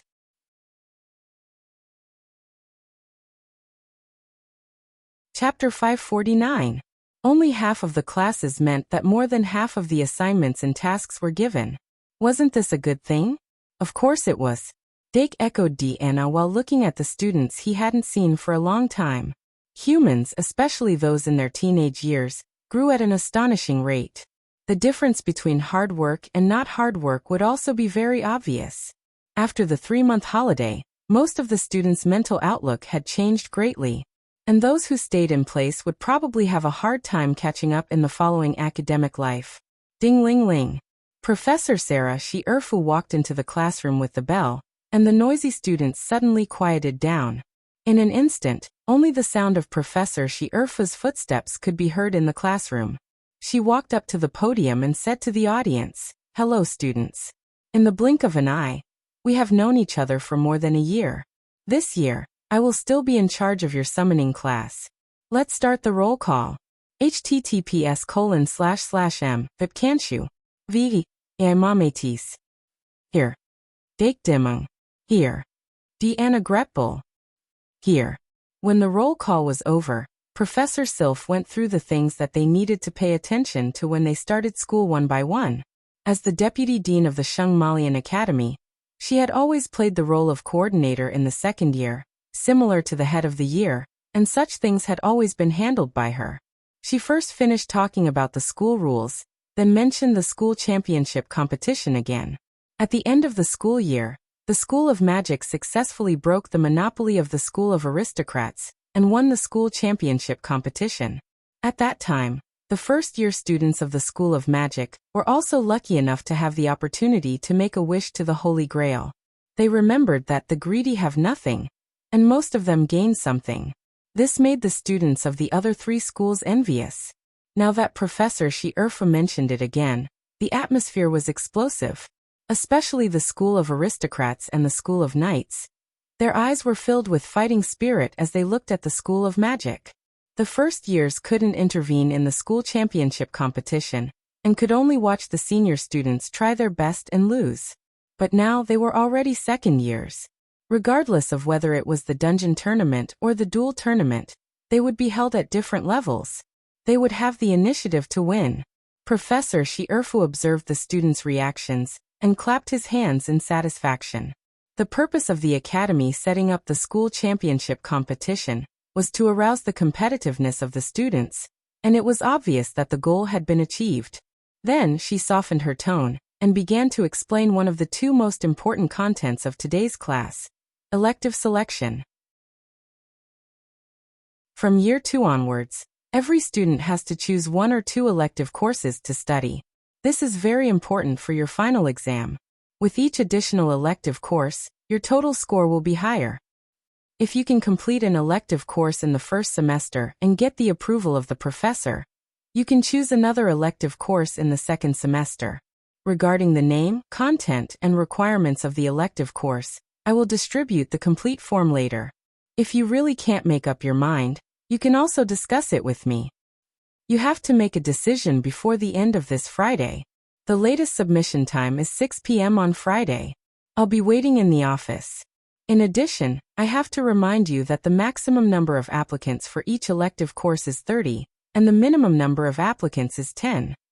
If it's too popular, there's a probability that the professors will open another elective course with the same content, but it's not certain. So after considering it, submit it as soon as possible. If the final number of applicants for an elective course is less than 10, it will be considered disbanded, and the applicants will have to choose another elective course. In short, the whole process is generally like this. I hope that you can consider it thoroughly when choosing an elective course. After that, Professor Sylph handed out the form she had brought and added after that. Yes, Professor Sylph. In addition to considering popular or unpopular courses, when choosing an elective course, you have to pay attention to choosing the one that suits you the most, and not the most popular one. After receiving the form, Dake skimmed through it quickly, and found that the form was slightly different from the one in his hand. He guessed that it had been adjusted. However, Professor Kazayer's alchemy course and Professor Midya's astrology course had not changed. He thought about it and filled in the names of these two elective courses on the elective course application form. Astrology course might not be as popular because it required a divination talent. However, Professor Kazayer had always had a good reputation, and he was one of the few remaining master alchemists in the world. His alchemy course would probably be full in an instant. With a limit of 30 people, he had to sign up as soon as possible. In addition, Deanna's night course was also very popular. It was very popular among the night students. However, the transformation course had a high threshold. Considering that the application would be rejected if it didn't meet the requirements, not many people would choose the transformation course. Also, there was a transformation course every year. Most of the senior students who were interested in it should have already taken it. Dake actually wanted to take the transformation course, but it could only be used as a backup. If he couldn't squeeze into Professor Kazayer's alchemy course, then he would have to settle for the second best and choose the transformation course. As for Luosi, she should be able to get into astrology course. However, the other medical course she was planning to take was a bit dangerous. Although Sister Ka Lian didn't have a good reputation, everyone in Shengmalian Academy trusted her medical skills. This was the first time she was offering an elective course. There would probably be people from the 2nd grade to the 6th grade who would want to sign up. Anyone who was interested in medicine would not want to miss Sister Ka Lian's medical class. Have you thought about it? After Dake finished writing the application form, he quietly tapped on Luosi in the front row. Luosi was a bit shocked. She whispered, "It's still astrology course and medical course. What about you?" Dake turned to Deanna and asked. Deanna blinked and said, "Of course it's night course and transformation course." "Okay." Dake responded and said, "Then let's wait until this class is over and submit the application form." The advantage of getting the elective course form in advance was shown. Very few people could decide on their elective course without discussing it with others in such a short time. After Dake confirmed the application form, he couldn't help but think of Eve and Irene. I wonder if they've made their choice? Professor Shi Erfu gave the 2nd grade magisters about 10 minutes to look at the application form. Then he changed the topic to another important topic of the day. In addition to the elective course, there are also clubs that need to be confirmed this week. The Academy doesn't have any mandatory rules for students to join clubs. However, club activities will be an indispensable part of the Academy. Whether it's interpersonal relationships or club resources, they will bring you extra benefits. My personal suggestion is to join a club that you're interested in. It will be a way to expand your abilities. The collective recruitment period for clubs will start on Friday and will end on Sunday. In addition, the recruitment window for the Dual Club will also be open for you. The first recruitment of this semester will be held this Friday afternoon for 3 consecutive weeks. Students who haven't joined the Dual Club yet need to prepare as soon as possible. Although Professor Shi Erfu emphasized the importance of joining a club, he didn't mention too much about the club information.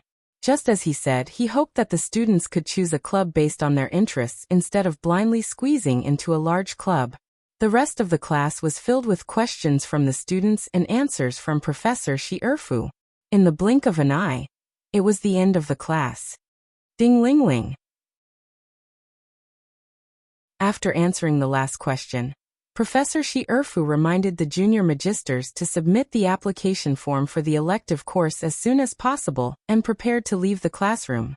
However, as soon as she stepped down from the podium, Aima Métis, who was sitting in the first row, stopped her in her tracks. Professor Shi, the little girl with fluffy brown hair greeted politely and handed over the application form in her hand. Professor Shi glanced at the application form and was a little surprised. You've chosen already? Aima smiled slightly. Yes, Professor. This isn't a difficult choice. Let me see. Professor Shi took the application form and saw that it was clearly written alchemy and astrology. She asked, "Is this your choice? You don't have a chance to change it before it's rejected." Aima said confidently, "This is it." All right then. Professor Shi put away the application form.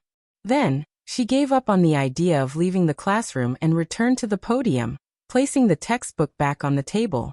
Then, Saraswati stepped onto the podium and handed the application form in her hand to Professor Shi with a smile.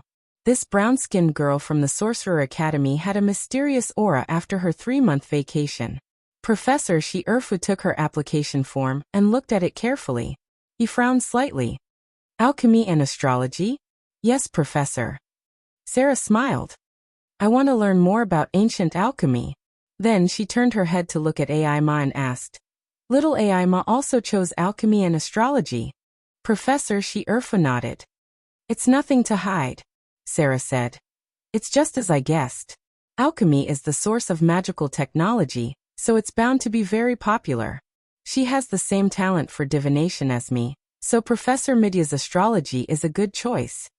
After saying that, she stepped back slightly and let Dake, who was a little late, walk to Professor Shi's side. Dake didn't expect that his opportunity would be taken away from him. When he walked over, he also heard the conversation between the two, and he felt a little strange in his heart. When he handed over his application form, Professor Shi also felt helpless. All three of them chose alchemy and astrology respectively. Although alchemy course was unique, there were 3 teachers who taught astrology course. However, all 3 of them chose astrology course, taught by Professor Midya. Without waiting for her to say anything, Eudora, who ran over with Papa, also stuffed the application form over. She looked at the application form with alchemy and astrology, and couldn't help but take a breath. It wasn't until Luosi and Deanna's application forms were also submitted that her helplessness was slightly diluted. At least Luosi and Deanna had other electives. The speed of Dake and others' actions surprised the little mage. But there were only a few people who were as decisive as them. Although Doran Teddy wanted to follow Dake's footsteps, in the end, he still rationally stopped. Doran didn't have the talent for divination, but his close friend Pitan had the talent for divination. Among the 9 stars that Professor Midya chose at the beginning of the last semester, one of them was Pitan. In addition, Sarah, Aima, Eudora, and Luosi were also people with the talent for divination. In addition to them, there was Luo Boat, Sarah's close friend Heidi, another student from the House of Fools, and little Ivan.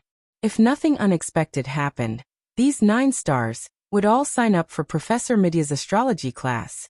With these 9 people, Professor Midya's astrology class only needed one more person to start.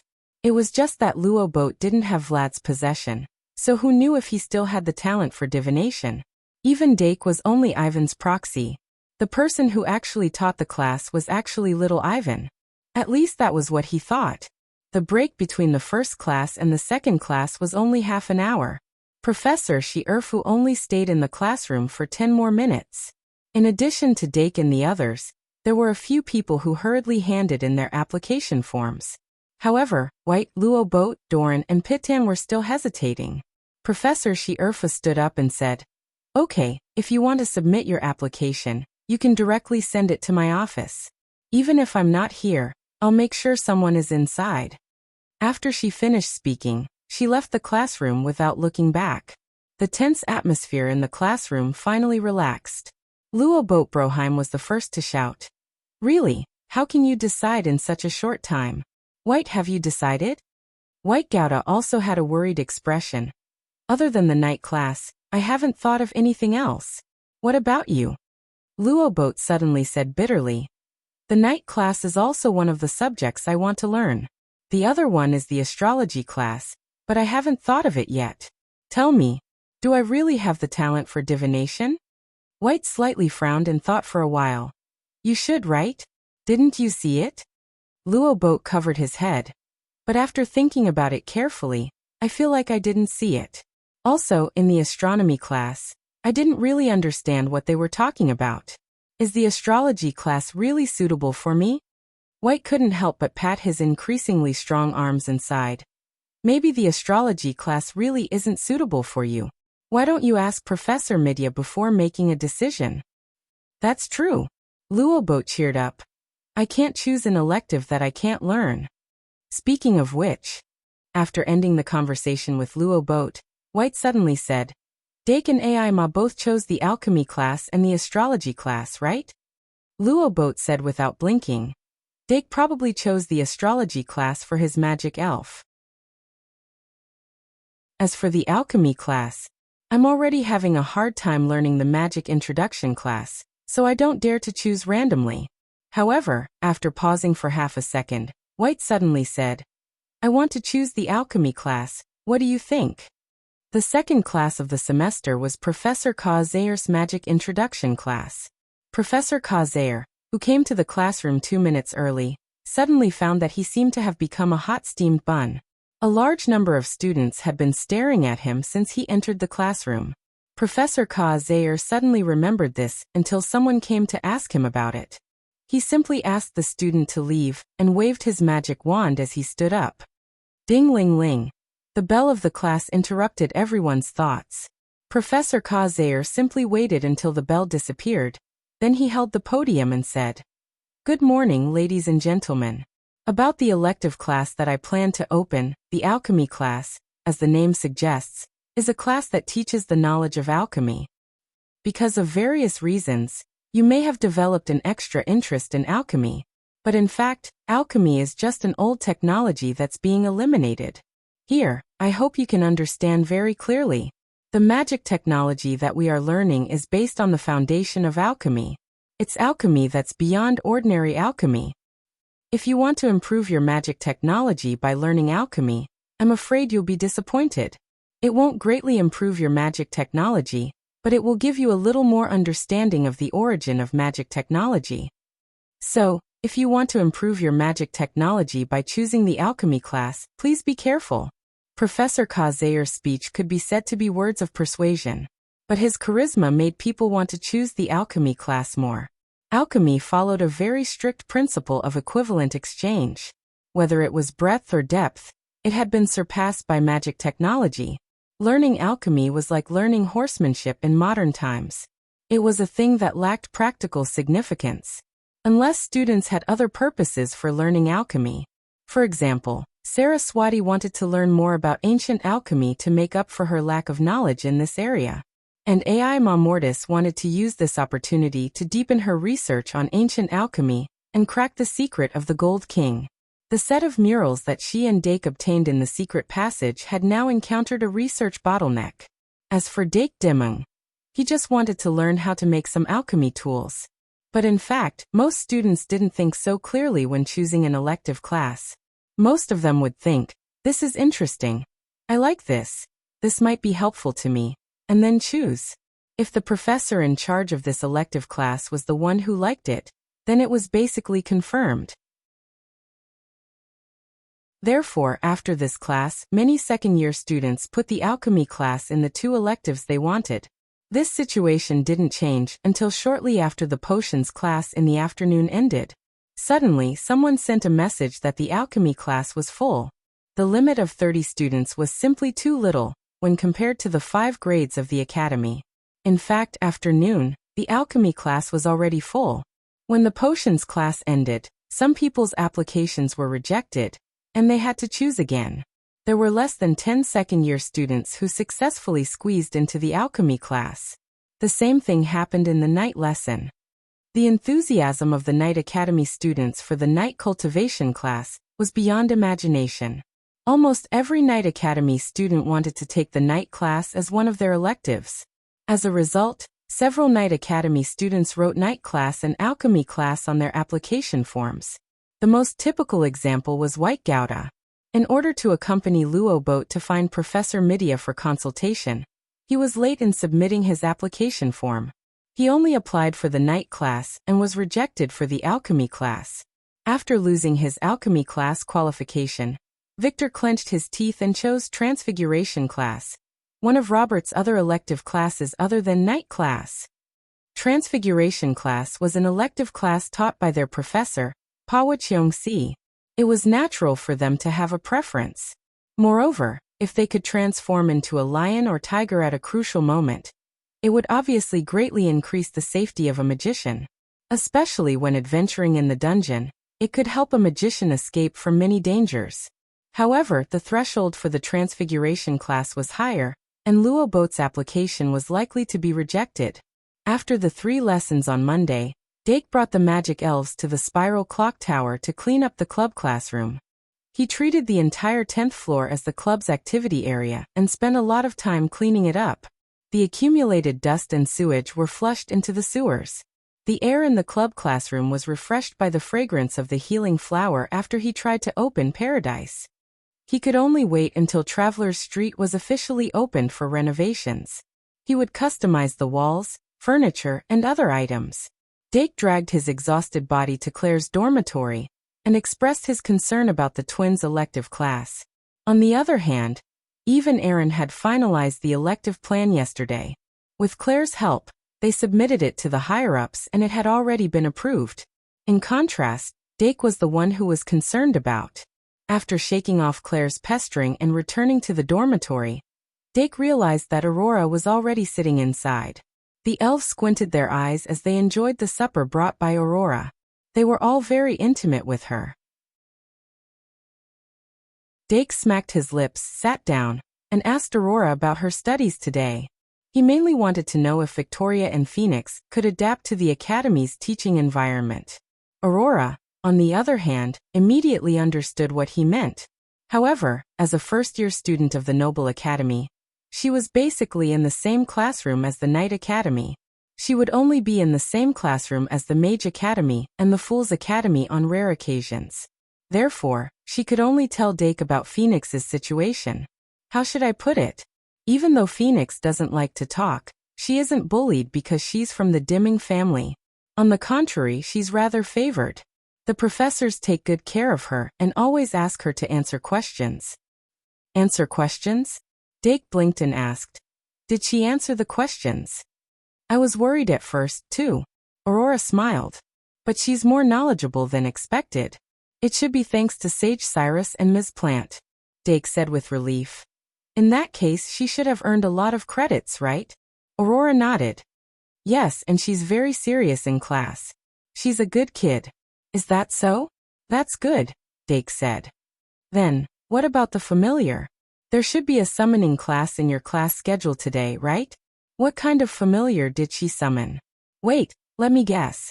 Could it be the Phoenix?" "Not far from it," Aurora said gently. "She summoned a fire elemental chick." Dake was a little surprised. "A chick?" Aurora nodded. "Yes, it's a round, fire-red chick the size of a palm." Then she gestured twice above her head and said, "There are 2 fire feathers here."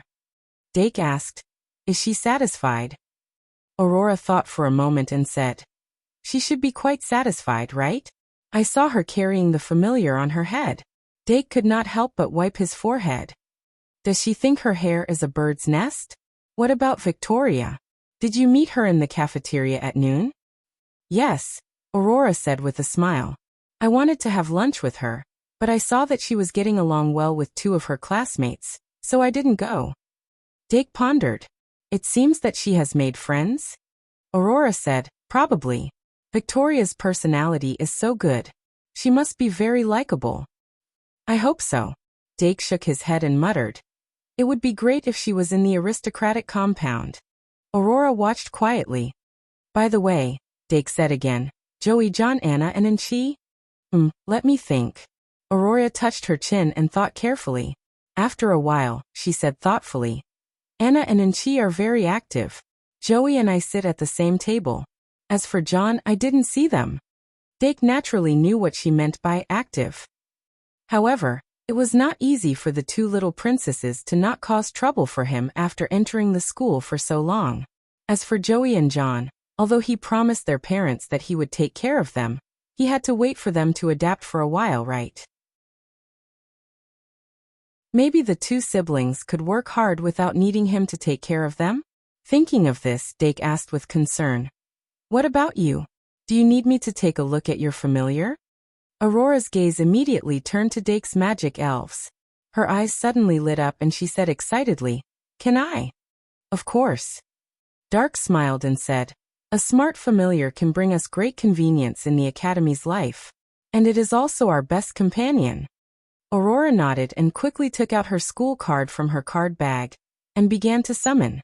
When she was in the Duke's mansion, she had done the usual summoning training under Dake's guidance, so the summoning was not slow at first. As the rays of light converged, her familiar was summoned from the school card. It was a puppy with a snow-white body, with only a tuft of red hair on its forehead. Dake felt the aura of both ice and fire attributes on its body at the same time, and could not help but be surprised. Ice and fire mutually restrained each other. It was extremely rare for a creature to have these two attributes at the same time. Woof! After the round-headed puppy appeared, it circled around Aurora's feet. Then it accidentally bumped into her calf and sat on the ground with a plop. Dake reached out and picked it up. Looking at the pink ball of meat, he asked, What's its name? Aurora saw that her familiar did not even have the courage to struggle, and her cheeks were slightly red. It's called Ice Fire Hound. Dake thought for a while and took out Pride Eye to activate its intelligence. The Ice Fire Hound that was infused with pride finally had a little courage, but in the hands of Dake's tempered eagle, it could only whimper and submit. When the effect of pride was over, Dake returned the Ice Fire Hound to Aurora. Aurora quickly hugged it and stared at its eyes for a long time. The eyes were the window to the soul. From their gazes, she knew very well that her familiar had become different. After all, Dake was only a second-year student. He had his own studies and research, so it was difficult for him to take care of other branches. With Aurora providing information, it would indeed bring him a lot of convenience. He expressed his gratitude to Aurora and asked the little demon to help bring back the cutlery used for supper. Then he pondered. The start of Victoria and Phoenix's school was much smoother than he had imagined. The Dimming surname brought them convenience in all aspects. But at the same time, it would also attract some so-called friends who were not sincere. However, these were all part of life experiences. Dake would try his best not to interfere. In the first year, Victoria and Phoenix needed to work hard, adapt, and improve. He would not provide any credits for him either. He did not have high expectations for these two magic elves. He would not be like a certain king who blurted out that he was the chief. As long as Victoria and Phoenix could pass the Duel Club's recruitment at the beginning of the next school year, he would be very satisfied. In short, he was looking forward to it. That night, Dake relied on the bliss that he obtained from Claire last night to complete the bliss draw for the day. Then it ushered in the next day. On Tuesday, the second-year classes of the Noble Academy were Mathematics, History of Magic, and Warcraft. The professor of the History of Magic was still Ryan Hux. He seemed to have successfully passed the examination of the Academy and became an official professor.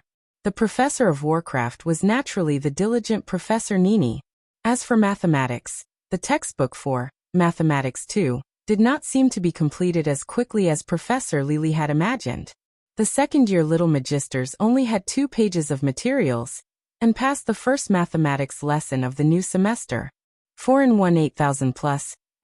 It's another all-nighter day. Where are the monthly votes of the Yenzu's people?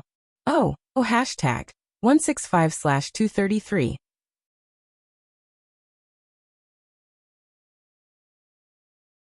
Chapter 550. Tuesday night. After Dake obtained information about Victoria and Phoenix from Aurora, he conducted his second bliss draw of the month. With that, Nyeyen obtained 4 points of bliss and 4 points of greed. He finished his preparations that night and prepared to begin a new experiment on Wednesday afternoon. But before that, the second-year magisters would welcome their first magician language professor. The importance of a magic language to magisters was undeniable. As the magisters delved deeper into their studies, the magic language would be used in all aspects.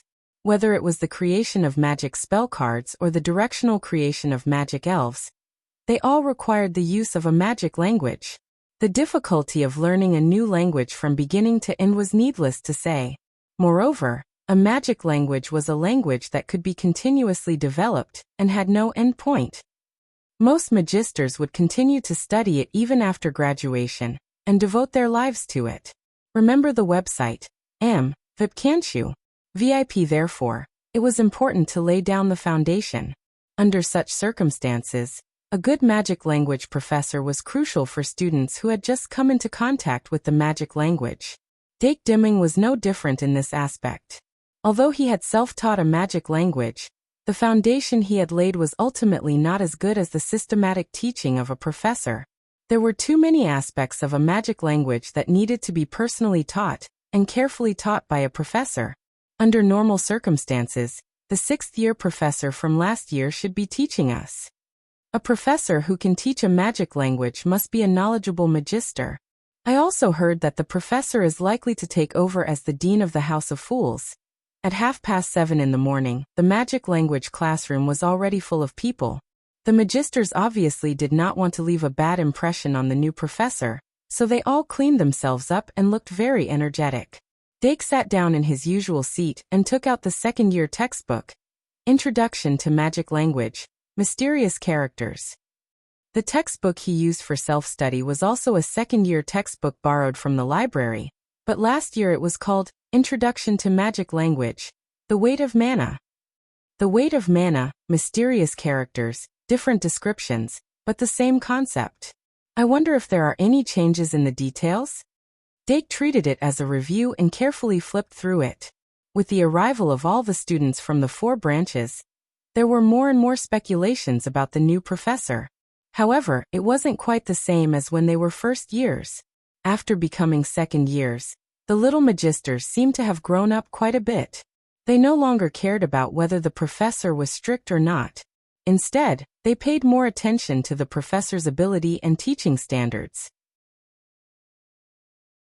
When the overall environment continued to move upwards, very few people would go against the flow alone. 8:00 sharp. The bell rang punctually. The students subconsciously looked at the podium, and then slowly quieted down. However, because the professor had not appeared yet, there were still people whispering. Ai Ma, who was sitting in the front row, couldn't help but frown. She didn't like people who weren't punctual. There were quite a few people like her, and the students' impression of the new professor instantly soured. As time went by, more and more people looked at the door, but the new professor still did not come. The students, especially the loudmouthed students of the Night Academy, gradually became louder and louder. Dake frowned slightly. Although the professors of the Shungmalian Academy had various backgrounds and identities, most of them were reliable. There shouldn't be a professor who would be late for his first class, right? I'm not sure. Thinking of this, Dake exhaled and his brows relaxed. Dake, why isn't the professor here yet? Deanna leaned her head back on the table in the back row and turned her head to ask. Maybe something unexpected happened? Dake replied with uncertainty. Luosi also said with concern. Is the professor really reliable this time? 5 minutes after class started. The professor still didn't appear. The loud Luoboat couldn't help but stand up and say, "What's going on? A professor who's even late for class, can he really teach good people?" White Gouda hurriedly pulled him down and whispered, maybe the new professor just has something to do? What could it be? Luoboat said with dissatisfaction. Our castle is so safe. As long as he doesn't drink too much, it's impossible for him to get food poisoning. Even if he did get sick, he could use the school card to notify us, right? Most likely he's just a lazy guy who overslept. Wait, could it be that the professor this time was newly recruited? After not seeing him for 3 months, Luoboat's temper seemed to have increased instead of decreased. However, one is marked by the company one keeps. He had been with those grumpy veterans for a long time, and was bound to be contaminated with some bad things. On the other hand, White Gouda had become much more steady. It seemed that after meeting the blood concubine, he had indeed changed for the better. He took Luoboat's hand and said, "If it's a newly recruited professor, the principal of Erdii will definitely mention it at the admission banquet. It's most likely a professor transferred from another subject. Last year's 6th grade professor of magical engineering, I met him once. He's a man of few words, but he pays attention to the rules. If our new professor is him, he definitely won't be late on purpose." "Hey, you've said everything." Luoboat sat down, but his mouth was still muttering nonstop. As time continued to pass, the students of the Academy of Knights gradually became impatient, and the students of the Academy of Nobles weren't much better. The noise in the classroom grew louder and louder, and there were many voices of blame for the new professor. After a full quarter of an hour had passed, Ai Ma, who was sitting in the first row, finally couldn't help but stand up. Susan and Lucy, who were next to her, hurriedly said, "Ai Ma, don't be impulsive." Ai Ma was stunned. "Why should I be impulsive?" Lucy said shyly, "Aren't you going to?" Ai Ma laughed and said, "What can I do? I'm just going to ask Professor Shi Erfu. Maybe the new professor is really in trouble, and we can help him, right?" With that said, she really did walk out of her seat. In terms of action, she was indeed top-notch. Some of the students who also wanted to ask Professor Shi Erfu simply sat back down after a beat, choosing to wait for the results of Ai Ma's inquiry. But when Ai Ma walked to the door, she suddenly stopped and took a step back. Then a middle-aged professor wearing a pitch-black magic robe walked in from the door. The noise in the classroom instantly died down. All the students couldn't help but focus their eyes on the new professor's face. The new professor, who was wearing a loose magic robe, had naturally curly dark brown hair, and the skin on his face was slightly dry. His nose was particularly prominent, like an eagle's hook, like an old witch in a fairy tale. But he was a man. "Go back to your seat." The new professor finally spoke. His voice was slightly sharp and unpleasant, but his tone was very heavy, and people couldn't help but have the idea that they couldn't go against it. Ai Ma immediately frowned, and her stubborn personality was stimulated. She didn't retreat half a step and asked on the spot, "Excuse me, are you our new professor? Go back to your seat." But the new professor just repeated. Ai Ma became more and more unhappy, and she couldn't help but raise her voice. "If you are our new professor, I hope you can explain why you were late this time. Go back to your seat."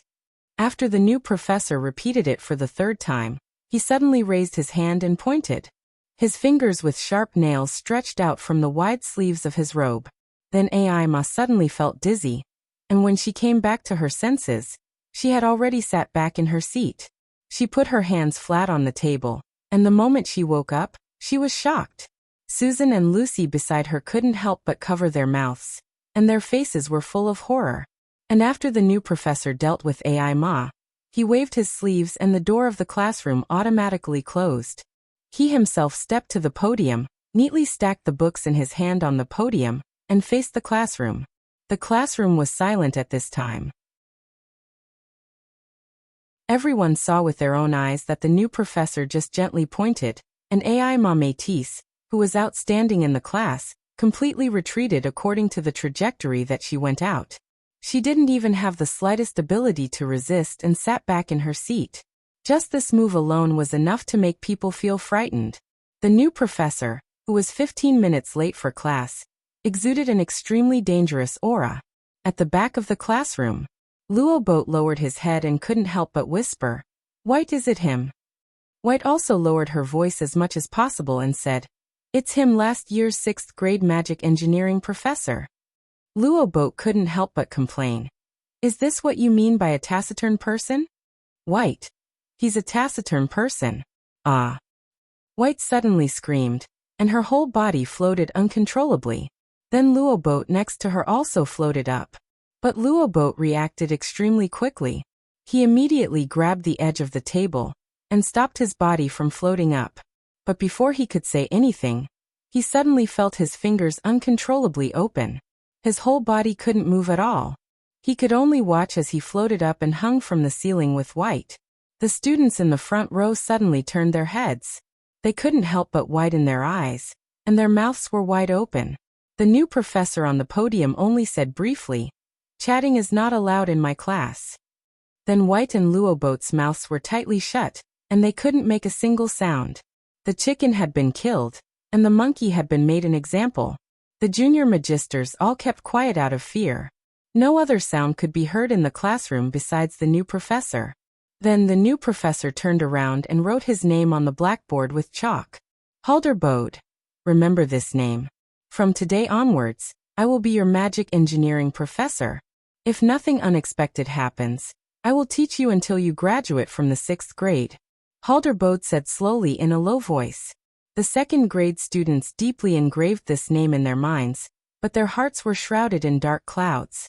They had guessed for a long time before class, but no one had thought that such a gloomy professor would be waiting for them. They couldn't help but tighten their toes when they thought about how they would have to spend 5 years with this professor. In this atmosphere, the stubborn AI didn't give up and raised her hand. Halderbode suddenly lowered his eyebrows and looked at her with a gloomy gaze. But even as he revealed an ugly expression, he still pointed at AI Ma and said, "Speak." AI Ma stood up with her hands on the table. Her eyes were sharp, and her voice was angry. "Professor Halderbode, have you been here for a long time?" After AI Ma's rhetorical question, White and Luoboat, who were still floating on the ceiling, tried their best to shift their gazes and stare at the podium. The other students in the classroom also suddenly looked at Halderbode, clearly waiting for him to explain. Halderbode's lips curled, and a cold smile appeared on his face. He said gloomily, "Of course I wouldn't be late." The hearts of the students below the podium suddenly burst into an uproar. Dake's eyes narrowed, and he thought to himself, in other words, this new professor deliberately didn't appear, and then hid in the dark to observe the reactions of all the students? Indeed, there is no faster and easier way to understand the temperament of each student. The 2nd grade finally has an interesting professor. He raised his head slightly and saw Luoboat floating above him with an angry face, and White with a bitter smile. He knew what these two people were thinking. The students in the classroom were generally divided into these two groups. Some of them were very angry. Although the other group was also angry, they would think about why Halderbode did this, and thus have a preliminary understanding of the new professor's way of doing things. It was just as Halderbode said. If nothing unexpected happened, they would be together for the next 5 years. No matter how much they hated him, they had to face this fact head-on. The next magician's language class would not be easy. After AI Ma got the answer she wanted, she sat down. Although she was still angry, after understanding Halderbode's purpose, she gradually calmed down. In any case, this professor was something. Before she fell out with him, she had to squeeze him dry. After that, Halderbode took out a roll call and said, "Now let's start the roll call." The students immediately focused. No one knew if they would be punished like White and Luoboat if they responded slowly. If he were to be fooled like this, he would lose a lot of face. Halderbode's roll call was different from the usual professor's roll call. Every time a student was called, he would make them stand up, and then write a note on the roll call. In this way, it took a long time for all the students in the 4 departments to be called. During this time, although White and Luoboat were not put down, they regained the right to speak. After Professor Bode finished the roll call, he didn't say anything excessive and directly started the class. Unlike his particularly gloomy appearance, although he didn't say anything extra in class, the frequency of calling people to answer questions was extremely high. Once someone was found to be incoherent or distracted, he would directly hang them up like White and Luoboat. Professor Bode allowed them to continue listening to the class with textbooks in their hands. However, listening to the class from the ceiling was obviously different from listening to the class from a seat. The few students who were hung in the air blushed and were embarrassed. The students who were lucky enough to escape were silent and listened to the class more seriously than ever. After all, not everyone had rich experience with being punished like White and Luoboat. However, for serious and diligent students, Professor Bode's strictness was not a threat. What really troubled them was that Professor Bode seemed to think that everyone should immediately understand and grasp new knowledge after reading it once. If they couldn't grasp it, they were stupid. His attitude towards stupid people was even worse. He really didn't hide it. On the contrary, his attitude towards serious, diligent, studious, and intelligent students would change very quickly. For example, Ai Ma Métis, who contradicted him many times in the beginning, was not punished at all. And when listening to her answer questions, Professor Bode was obviously more patient. Although some people noticed this and shouted in their hearts that it was unfair. But wasn't this unfairness fair? Serious, hardworking, and intelligent people would be treated better. This in itself was fair. Professor Boyd had fully implemented this principle. So when he repeatedly called Dake to answer questions, he found that Dake had already mastered the introductory knowledge of the magic language.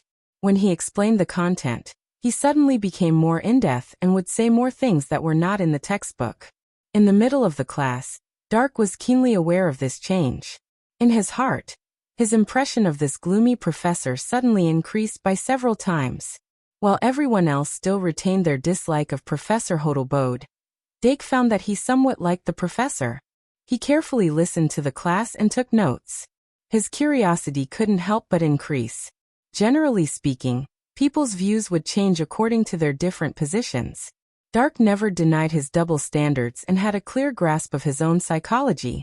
Although he didn't know Professor Bode well enough, he knew that in the next 5 years, this class of students would do well in the magic language. Ring ring ring. The class bell rang. Professor Bode immediately interrupted his lecture. After leaving twice as much homework as usual, he left without a single word of praise. It wasn't until his footsteps completely disappeared that the second-year students, who had been silent for the entire class, suddenly exploded. All kinds of venting yelling made the entire classroom look like a group of demons were dancing. Luobot, who was finally lowered from the ceiling, shouted loudly that he wanted to complain to Professor Shi Erfu.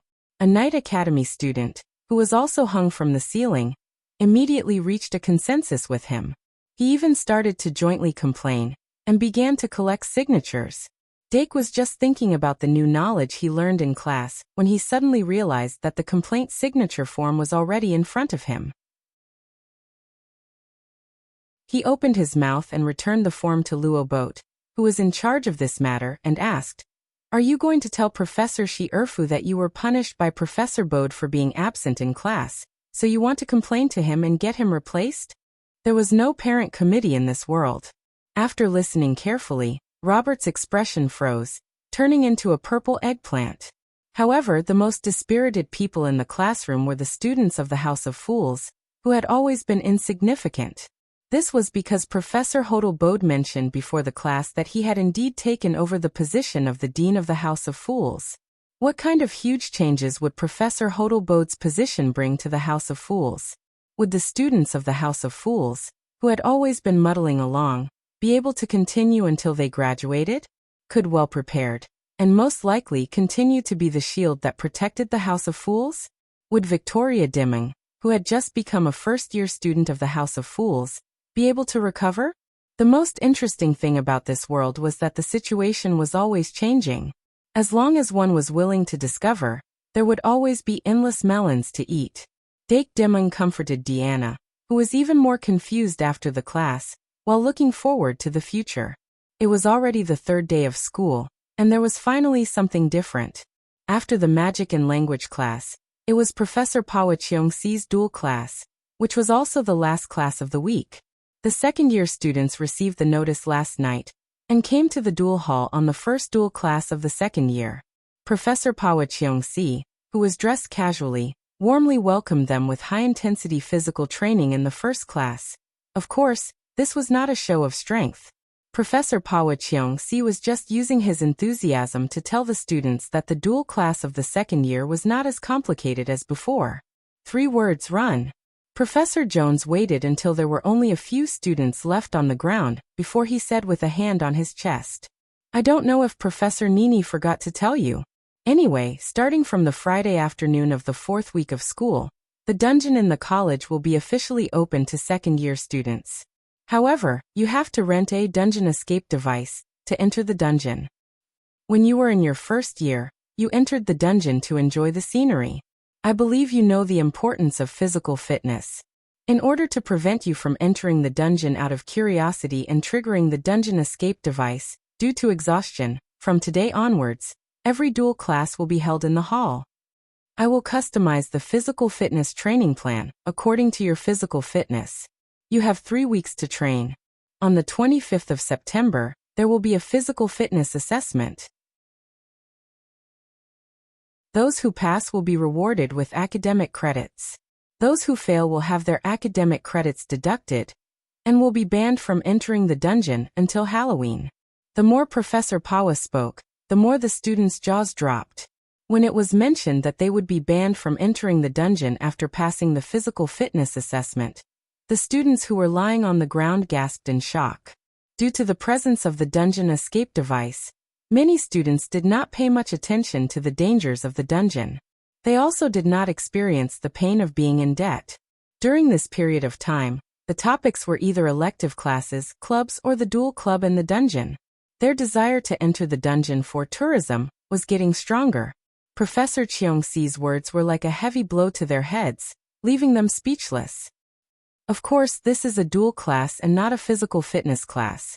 Therefore, you can't neglect the teaching of dual knowledge. Don't forget to participate in the dual club's recruitment. I'll be watching you from the sidelines. No one listened to what he said after that. After the physical fitness training, Professor Cheong-si divided the 160 students into more than 10 small groups. According to the average physical fitness of each group, he formulated a training plan with the aid of corresponding magic potions. Of course, the materials for the magic potions had to be purchased by the students themselves. When the students saw the names of the magic potions, they suddenly recalled the content taught by Professor Thompson in the potionology class 2 days ago. So this is what he was waiting for. The slender girls let out a pitiful cry. However, Professor Pawa Cheong-si's will was not to be disobeyed. The dual class dragged on like a year. In the end, only Dake, Luo Boat, Deanna and a few other boys walked out of the battle hall one standing. As for the rest of the girls, they were all defeated. The intensity of the training was evident. If Dake had not undergone the intensive training during the holidays and opened 3 chakras, he would not have been able to withstand the training so easily. After opening his meridians and meeting Professor Cheong-si again, Dake suddenly realized that Professor Cheong-si could sense chi. Judging from Cheong-si's aura, he might even be a super talented person with 8 or 9 chakras. In addition, Luo Boat, who returned to school during the holidays, also opened 2 chakras. Other than him, many other students also showed signs of training. Martial artists practice chi in order to become stronger. Archmages practice chi to strengthen their bodies and to prepare themselves for any eventuality. Even if they could not open all 7 chakras, it would be good if they could open 1 or 2 chakras. Deanna's night course seemed to teach about this as well. A high-intensity magician dual-tested one's magic power, physical strength and mental strength. If one fell, it did not matter how strong the magician's fairy was. Of course, some magicians would use magic potions or other methods to strengthen their bodies. They did not want to slay a dragon with their bare hands. They only hoped that their physical strength would not become a burden. With the end of the dual class, the first week of classes for the second-year students were all over. From Wednesday afternoon to Sunday night, the second-year students were free to do whatever they wanted. Of course, the homework given by the professors would tell them what the shackles of freedom were like. 12 o'clock. Dake and Deanna accompanied Luo-si to the cafeteria. Luo-si was extremely lacking in exercise. At this moment, her body was sore from the neck down. She did not even have the appetite to eat. However, Dake still fed her some liquid food and brought her to the infirmary. When they arrived, the infirmary was already filled with second-year girls. Saraswati, who had a good relationship with him, even leaned against the bed and said hello to him. Sister Ka Lien was very familiar with this kind of treatment. Her movements were fast and smooth. Dake did not continue to accompany Luo-si with Deanna. Instead, he quietly left the infirmary and returned to dorm 301 as soon as possible. He had enough time in the afternoon to use his magic patterns to create Bliss 2 and Avarice 2. There were some small flaws in the entire process, but it was not a big deal. Dake finally completed Bliss 2 and Avarice 2 before nightfall. When Bliss 2 was created, he did not immediately summon Ivan to experiment. Instead, he endured the urge to create Avarice 2 as well.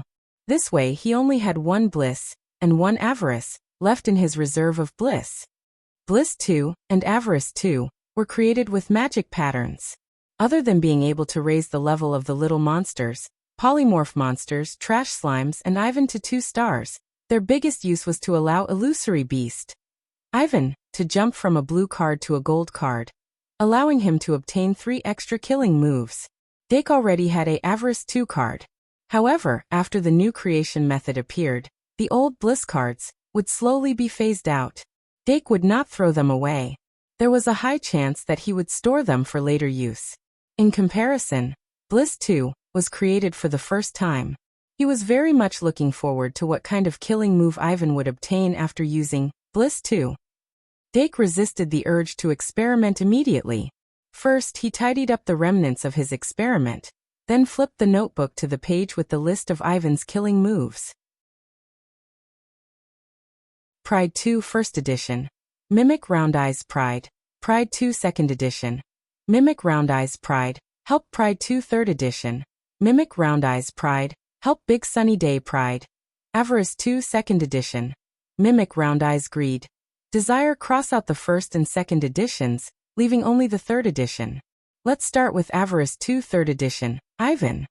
Squeak. Little Ivan, who had been waiting for a long time, immediately ran over with its short legs. Dake bent down and scooped it up, hugging it in his arms and revealing its soft belly. Then he took out the newly crafted Avarice 2 and began to chant the usual summoning spell. When Avarice 2 gradually glowed, Ivan suddenly became alert and stared at the magic card. Then it was blinded by the bluish-purple light released by Avarice 2. Squeak, squeak, squeak. When it subconsciously closed its eyes, Avarice 2's energy had already entered its body. Although there were no changes on the surface of its body, its inner essence had indeed changed. Illusory Beast Ivan's magic card, which originally only had 1 star, suddenly had 1 more star. Then, on the skill column of Mimic, there were 3 new killing moves in one go. Card name, Illusory Beast Ivan. Type, Elven card. Level, Race, Bird/Beast. Attribute, Normal magic power, 500, Attack, 700, Defense, 300, Killing moves, Mimic Round Eyes Desire Sandstorm. As expected, there's an additional field skill.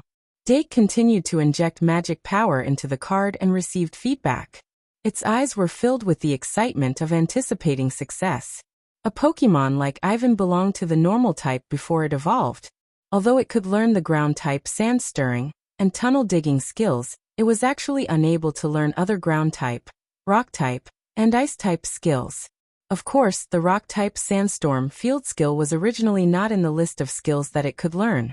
However, the current situation was that it had indeed mastered the Surekill skill, Sandstorm. Looks like I need to change some of my old ways of thinking. Dake pondered for a moment and looked at the details of Sandstorm. Sandstorm, Greed uses the power of Saturn to create a sandstorm on the ground. Within 5 rounds, a violent sandstorm will rise from the ground. Every grain of sand will deprive the target of their life force. Except for rock, ground, and steel-type targets and targets with the power of Greed. At the end of each round, the target will receive 300 to 600 true damage. The ground-type killing move's power is increased by 50%.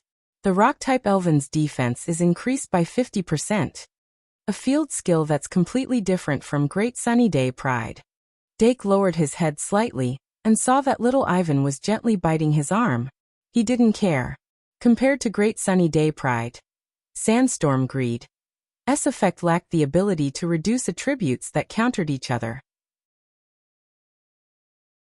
However, it had the ability to buff 2 different attributes. Furthermore, it also had true damage. The so-called true damage meant that it ignored defense and transformation effects and directly dealt true damage to the target. The 300 to 600 true damage per round didn't seem like much, but after thinking about it carefully, one would realize that it was actually very terrifying. True damage that ignored defense and transformation effects could not be ignored at any time. Furthermore, this was only a field skill released by a 2-star Elven. However, the problem with Sandstorm Greed was also very straightforward. Its damage to life force was indiscriminate. Any Elven that entered its Sandstorm, as long as it wasn't rock, ground, or steel-type targets or targets with the power of greed, would receive true damage. If it wasn't used properly, it could become a sharp blade that could harm oneself. But no matter what, as a field skill, it's already powerful enough. Dake was very excited. He quickly recorded the information of this sure kill skill in his notebook. It was a pity that due to the environmental restrictions, he couldn't test out the sure kill skill of Sandstorm on the spot. It was a pity. After playing with little Ivan for about 10 minutes, the effects of Greed 2 gradually faded. Dake watched as it turned back into a 1-star Elven. He then took out Bliss 2 and began to summon it. Compared to Greed 2, this level 2 Bliss card was created for the first time. It had the possibility of having 2 new sure kill skills. Ivan blinked its eyes and bathed in the golden pink glow of Bliss 2. Its clear eyes turned into the shape of Heartsuit. Squeak! Ivan took the opportunity to become clingy. Dake used one hand to deal with it. His other hand switched to Illusory Beast, Ivan, and infused it with magic to check. This Elven card went from 1-star to 2-star. There were indeed 2 new sure kill skills in the sure kill skill column. Card name, Illusory Beast Ivan. Type, Elven card. Level for all, race, bird/beast, attribute, normal, magic power 500, attack, 700, defense, 300 sure kill skills. Mimic, Round Eyes, Coquettish, Misty Field. Let's start with Round Eyes. Round Eyes. Ivan looks at the opponent with mesmerizing eyes. Mesmerizes the opponent and reduces the opponent's desire to attack. It really is Round Eyes Bliss. The third sure kill skill is the Fairy, as Coquettish. Help Pride. Coquettish Greed. Coquettish Bliss. Dake had some recollection of the sure kill skill Coquettish. He knew that it was a sure kill skill that could reduce the opponent's attack power. Coquettish. Gazes at the opponent adorably. Induces the opponent to be careless and greatly reduces the opponent's attack power. As expected. Little Demon Beast. The little demon beast with a little green hat on its head slowly floated over. Dake took out the curse cage and sealed the little demon beast inside. He then summoned it and temporarily turned it into an ordinary magic elf. Of course, it was still a 1-star fish. Ivan used Coquettish on the little demon beast. Ivan received the order and immediately showed a cute expression to the little demon beast. It then opened its eyes wide and stared at it innocently. The little demon beast wanted to look away, but it was ordered to look back. Its expression changed, and a Heartsuit appeared in its eyes. This caused its pitiful attack power of 100 points to become 50 points. My attack power is reduced by 50%. That was the percentage calculation, but it could also be reduced by only 50 points. Of course, the possibility of the latter was very small. Dake caught the little demon beast that flew over and placed it in the crook of Ivan's arm. He then continued to look at the sure kill skills information. After Ivan was injected with Bliss 2, he received the Fairy, Misty Field. Misty Field. Bliss pray for the power of the moon and release the fairy mist. Within 5 rounds, the ground will be covered in pink mist. Targets shrouded in the fairy mist will not fall into an abnormal state. If the target has the power of Bliss, it will receive an additional charming body effect. Dragon-type sure kill skills will have their power reduced by half. Charming Body. A passive skill that can mesmerize the opposite sex that comes into contact with it. Although Bliss is limited, it can make every Bliss magic elf a killer of the opposite sex. In addition, any magic elf in the mist will not fall into an abnormal state like confusion. Looks like it works indiscriminately again. I wonder if Misty Field can seal off the opponent's berserk? Dake suddenly had a flash of inspiration. He had more ideas about how to use Misty Field. If I can seal off berserk sure kill skills, this will be a very targeted field skill. In addition, the effect of having the power of dragon-type sure kill skills is also quite useful. It's a pity that it doesn't seem to increase the sure-kill skills of the fairy attribute. Dake suddenly looked at the green-eyed baby dragon on the other side of the room. This misty field bliss was simply the nemesis of the green-eyed baby dragon.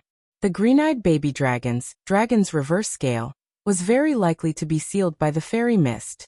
5 and 1 10,000 plus bring me the monthly ticket? Omega /. It's the last few days, don't let the ticket gather dust. 168/233.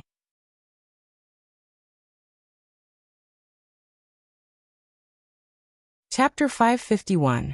Sure-kill skills such as Dragon's Reverse Scale and Berserk basically required the user to enter a negative state to stimulate the user's potential and complete the explosion of power. Once the source of the skill was targeted, this type of sure-kill skill would be completely sealed. Dake nodded in satisfaction. The two field skills obtained through Greed 2 and Bliss 2 each had their own merits and were very useful. It was worth it to spend 3 points of Greed and 3 points of Bliss to refine them. However, there was still a difference in strength between the level 2 great sins. Moreover, there was only one illusory beast, Ibu, so it wasn't good to put too many great sins 2 into the deck. The 2 old Pride 2 and 1 Greed 2 could be put into the backup deck for the time being. In addition, there were 2 old and new Pride I cards, so one could be put into the deck. This way, there were 2 Pride 2, 1 Greed 2 and 1 Pride I in the backup deck, all of which were old versions. These old versions of Great Sins cards could be used in actual combat and could be replaced with the new versions in a short period of time. In the future, they could also be used to deconstruct and upgrade the Great Sins cards, which meant they could be refined twice. Dake had always been a thrifty person, so of course, he would make the best use of everything. Remember in 1 second. https://m, VIP can't you? VIP when the effects of Bliss 2 gradually disappeared and Ibu returned from a 2-star to a 1-star. Dake left the dormitory with his magic guide elves and headed to the cafeteria to celebrate. The second grade students and above were already used to his behavior, but the first grade cuties all looked at him with dumbfounded expressions. Fortunately, dinner time had passed and there weren't many people in the cafeteria, so they ate comfortably. After the Magical Zoology Society officially opened, Dake hoped that his magic guide elves would be able to walk freely in the Shungmalian castle, without receiving any special attention. They would be able to go to the cafeteria and study on their own. Although the magic guide elves weren't able to enter the school like Victoria and Felix, they were still learning the first grade curriculum. Dake's notes from the first grade were their professor. After dinner, Dake took the magic elves for a stroll around the castle before slowly returning to the dormitory. Tonight, the aristocratic compound was very jubilant. The main force was the second-year students. They probably thought that there would be no classes tomorrow, the day after, and the day after, so they were unusually excited. A 4.5-day-long holiday like this was rare in Shungmalian Academy, and after becoming a second-year student, as long as they ignored the elective classes, they would have a long holiday every week. This was simply the gospel of the lazy party. The excitement of the second grade also led to the excitement of the first grade. After all, they didn't have classes at night, and their studies were easy since school had just started. Dake saw the 2 little princesses who had become the center of attention of the first graders, and went upstairs without turning his head. While the little princesses were still immersed in playing house in the first grade, he had to enjoy this peace, because he had a premonition that his leisure time was running out. After returning to the dormitory, Dake first finished his magic guide language homework, then opened the 3,000 uses of the curse cage, and began to review the creation method of the curse cage. During the last school year, he spent a lot of time and effort to create a curse cage. Although he succeeded in the end, there was a lot of luck involved. But this time he had more credits, so he wasn't afraid of failure. Moreover, after a successful experience, at least he had a foundation in the compilation of the curse cage. In that case, he just had to adjust the foundation of the original curse cage. However, when the curse cage was mentioned, he would think of the fusion that he had created at the same time. The difficulty of fusion was much higher than the curse cage. If it wasn't for the guidance of Senior Panduola, he wouldn't have been able to create it. Even if he were to recreate it now, the success rate would be extremely low. But if he wanted to build a fusion card set, one fusion card was definitely not enough. Moreover, the fusion card that he had created was only the most basic type of the fusion card series. Above the fusion magic card there were Fusion Gate, Advanced Fusion, Force Fusion, Elemental Fusion, and many other types of fusion cards. Among them, he was most concerned about a magic guide card called Advanced Fusion. As the saying went, there were high and low levels. The existence of Advanced Fusion meant that the fusion card in his hand was only a low-level fusion. And it was obvious that there was a limit to the low-level fusion. With this as his judgment, he believed that if he wanted to imitate the successful case of the Diru Beast and the Heidi Beast to evolve into the Basti Beast and promote the fusion of the Fairy Beast and the Demonis Beast, he would probably need to use Advanced Fusion. Of course, he could only transform into half of the Fairy Beast through the evolution method. It was still too early to think so much. Under the current circumstances, the most important thing was to create the curse cage. After Wednesday, it was Thursday. Before the club recruitment on Friday, there was still a whole day to prepare. Although Dake had not experienced the club recruitment, he had never seen a pig run. How could he not have eaten pork before? He immediately began to make the posters and signboards for the recruitment. With his current steady hand, it was not difficult to draw 1 or 2 publicity pictures. However, if he wanted to recruit high-quality members, he had to do his best in all aspects. A qualified publicity poster not only had to show the club's theme content, but it also had to make people have a sense of anticipation of this is the club. After careful consideration, Dark chose a clever way to deal with it. First of all, he added the word reboot on the poster. Secondly, he brought out the 2 great gods, Valkyrie and Sage of Beasts. As long as people knew that the Magical Animal Club was the club where Valkyrie and Sage of Beasts used to be, the club's prestige would skyrocket in an instant. As for the club's founder, Grand Magus Peter and the equally famous Brave Brett, on one hand, they were no longer around. On the other hand, Dake was not familiar with them. Using other people's names for publicity, he naturally chose people who would definitely agree without asking.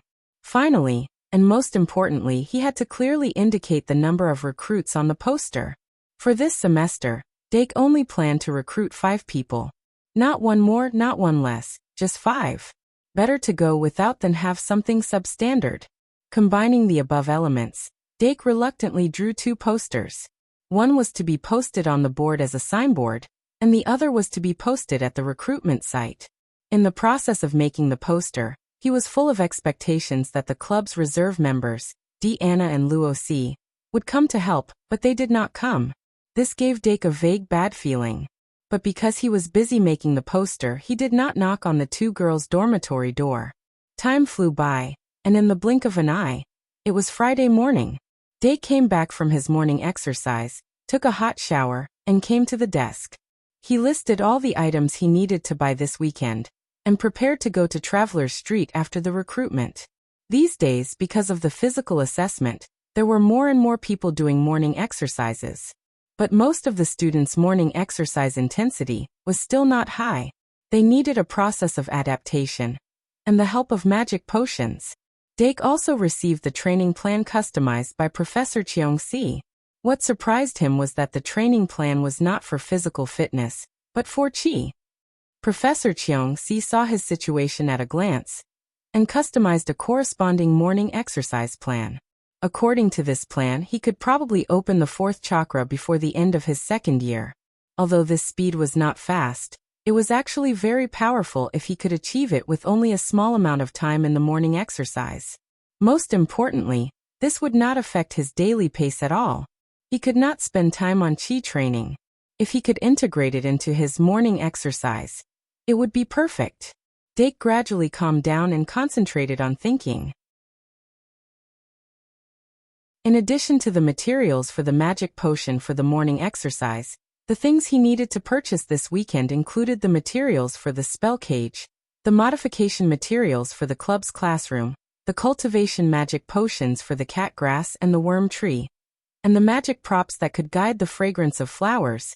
If he listed all of them, 3 pieces of paper would not be enough to write them down. It will take a lot of time just to buy all of these things. Dake knocked on his head, and he felt that his head was a little swollen. Forget it. Let's prepare for the club recruitment. 11 o'clock sharp. After Dake finished his lunch in advance, he brought a few magic elves out of the tower. The weather today was slightly gloomy, and there were piles of clouds in the sky. The water molecules in the air were excessive, and the humidity was slightly high, giving people a feeling that it would rain at any time. But this cloudy weather was just right for the club recruitment. The largest organization in Shungmalian Academy was the Duel Club, and the most powerful organization was the Student Council. The Duel Club existed independently of all other clubs, and it was the only club that could be joined. The Student Council was an organization that assisted the Academy's management, and the club's guidance professor was the vice principal Shi Erfu. But the Student Council did not recruit new members. From the 2nd to the 6th grade, there were 4 leaders in each grade, and they were members of the Student Council. The president of the Student Council every year was also selected from these leaders. By the way, Dark had received an invitation from the Student Union to be the prefectural leader this morning, but he had rejected it. The Student Council had no choice but to take a step back and ask for Doran's opinion. If there were no accidents, Doran Teddy would become the second-year leader of the aristocratic academy, but the Shungmalian Academy's system of leaders felt more like a class monitor. Just like a class monitor, a leader was not a lifelong position. If one's performance was not good enough, or if their results were not good enough, they would be dismissed. Dake recalled what happened this morning, and he could not help but smile as he walked out of the castle gate. The bright afternoon sun was blocked by white clouds, and the shadows of the castle and the tower crisscrossed on the ground. In the open space in front of the castle, the people in charge of the recruitment of the various clubs had already arrived. Every club had a fixed location, and the large clubs would have their locations in the most obvious and spacious places. The small clubs were basically clustered together, and the environment was relatively simple. Some small clubs that did not have 5 members after the senior members graduated and left would even send out all their members, treating the recruitment of the club as a battlefield of life and death. The entire recruitment site was unexpectedly filled with the smell of gunpowder. Dake looked around as he walked. If it were not for the lion beast behind him carrying the club recruitment signboard, the thirsty people in charge of the recruitment would have already pounced on him. But even so, Dake was still stopped by someone. Dimung. Good afternoon, Owen Sr. Dake looked at Michael Owen, who came in from the side, and stopped for a moment. Under the gaze of the crowd, this senior of the aristocratic academy, who was now in the 4th grade, habitually brushed his blonde bangs and revealed his white teeth, showing that he was in a good state of mind. Beside him was a red-haired senior with eyes as beautiful as rubies. Dake politely looked away, not letting his gossipy heart go wild on the spot. Michael Owen glanced at the signboard on the lion beast's shoulder, and asked somewhat helplessly, "Don't tell me you've already established the club?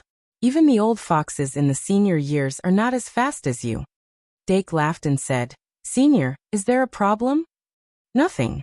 Owen sighed and said, "I just wanted to ask you, do you want to give up on your own club and join the Aristocratic History Research Club?" Dake smiled and said, "I've already answered this question many times."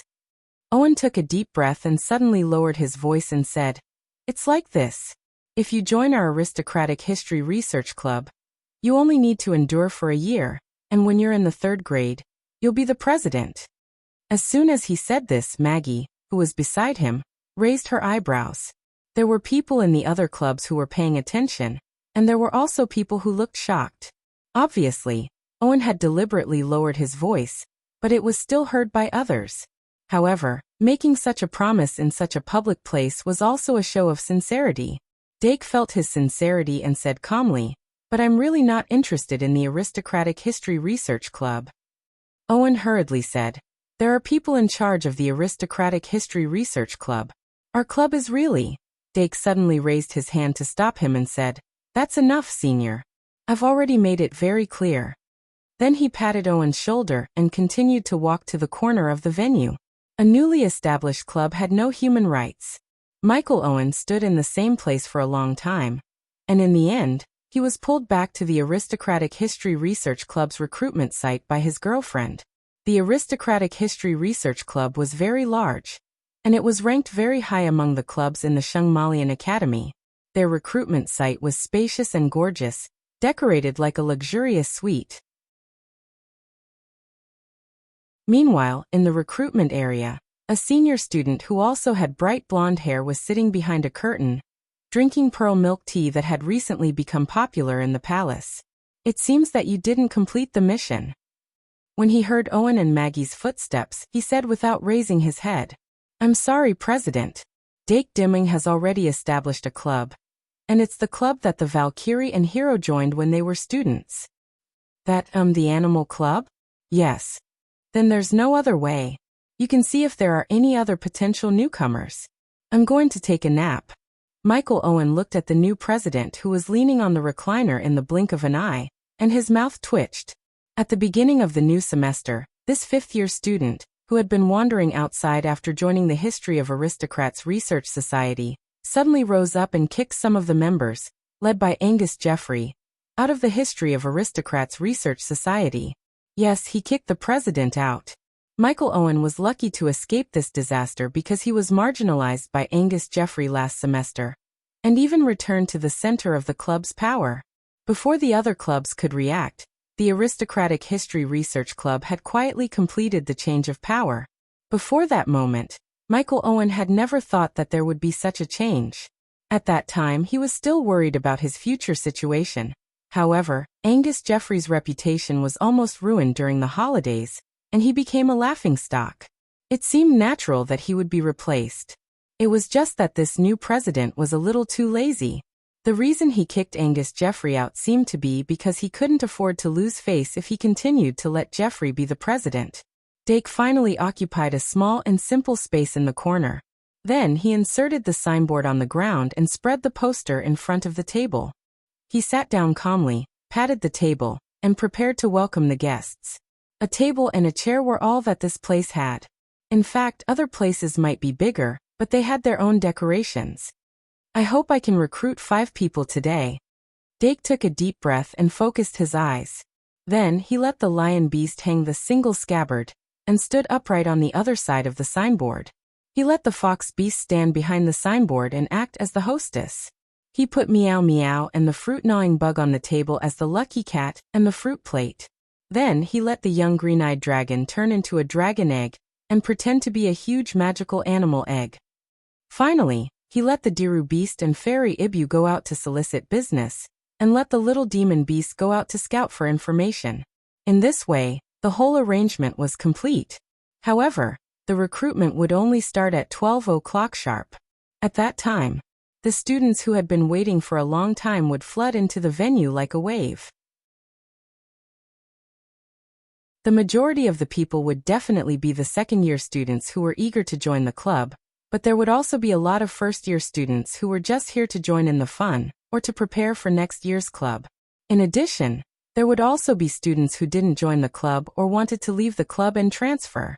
On the other hand, the dual club's recruitment would start at 2 o'clock in the afternoon, which would coincide with the club recruitment.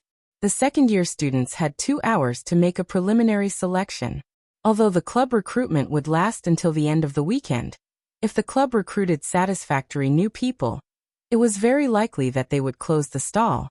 Therefore, these 2 hours were still very important. Dake's goal was to recruit 5 people in these 2 hours. However, the first customer that came to his stall was not a student who had come to join the club. Before the recruitment event even started, Dake's stall was already packed with people. Isn't this inappropriate? Black lines appeared on his forehead as he smiled bitterly. So, are you really not going to consider our literature club? Helena Tracy, the senior from the literature club who had a very good relationship with AI Ma, was currently looking down with her arms crossed in front of her chest. Her aura was astonishing. Behind her stood the descendant of the Sage of Winter, Winnie Scardy. Dark had a very deep impression of senior sister Winnie, and he also had some impression of Tracy. If he were in a different environment, he would be happy to sit down and have a cup of black tea with them, and talk about the sentimental literature of youth.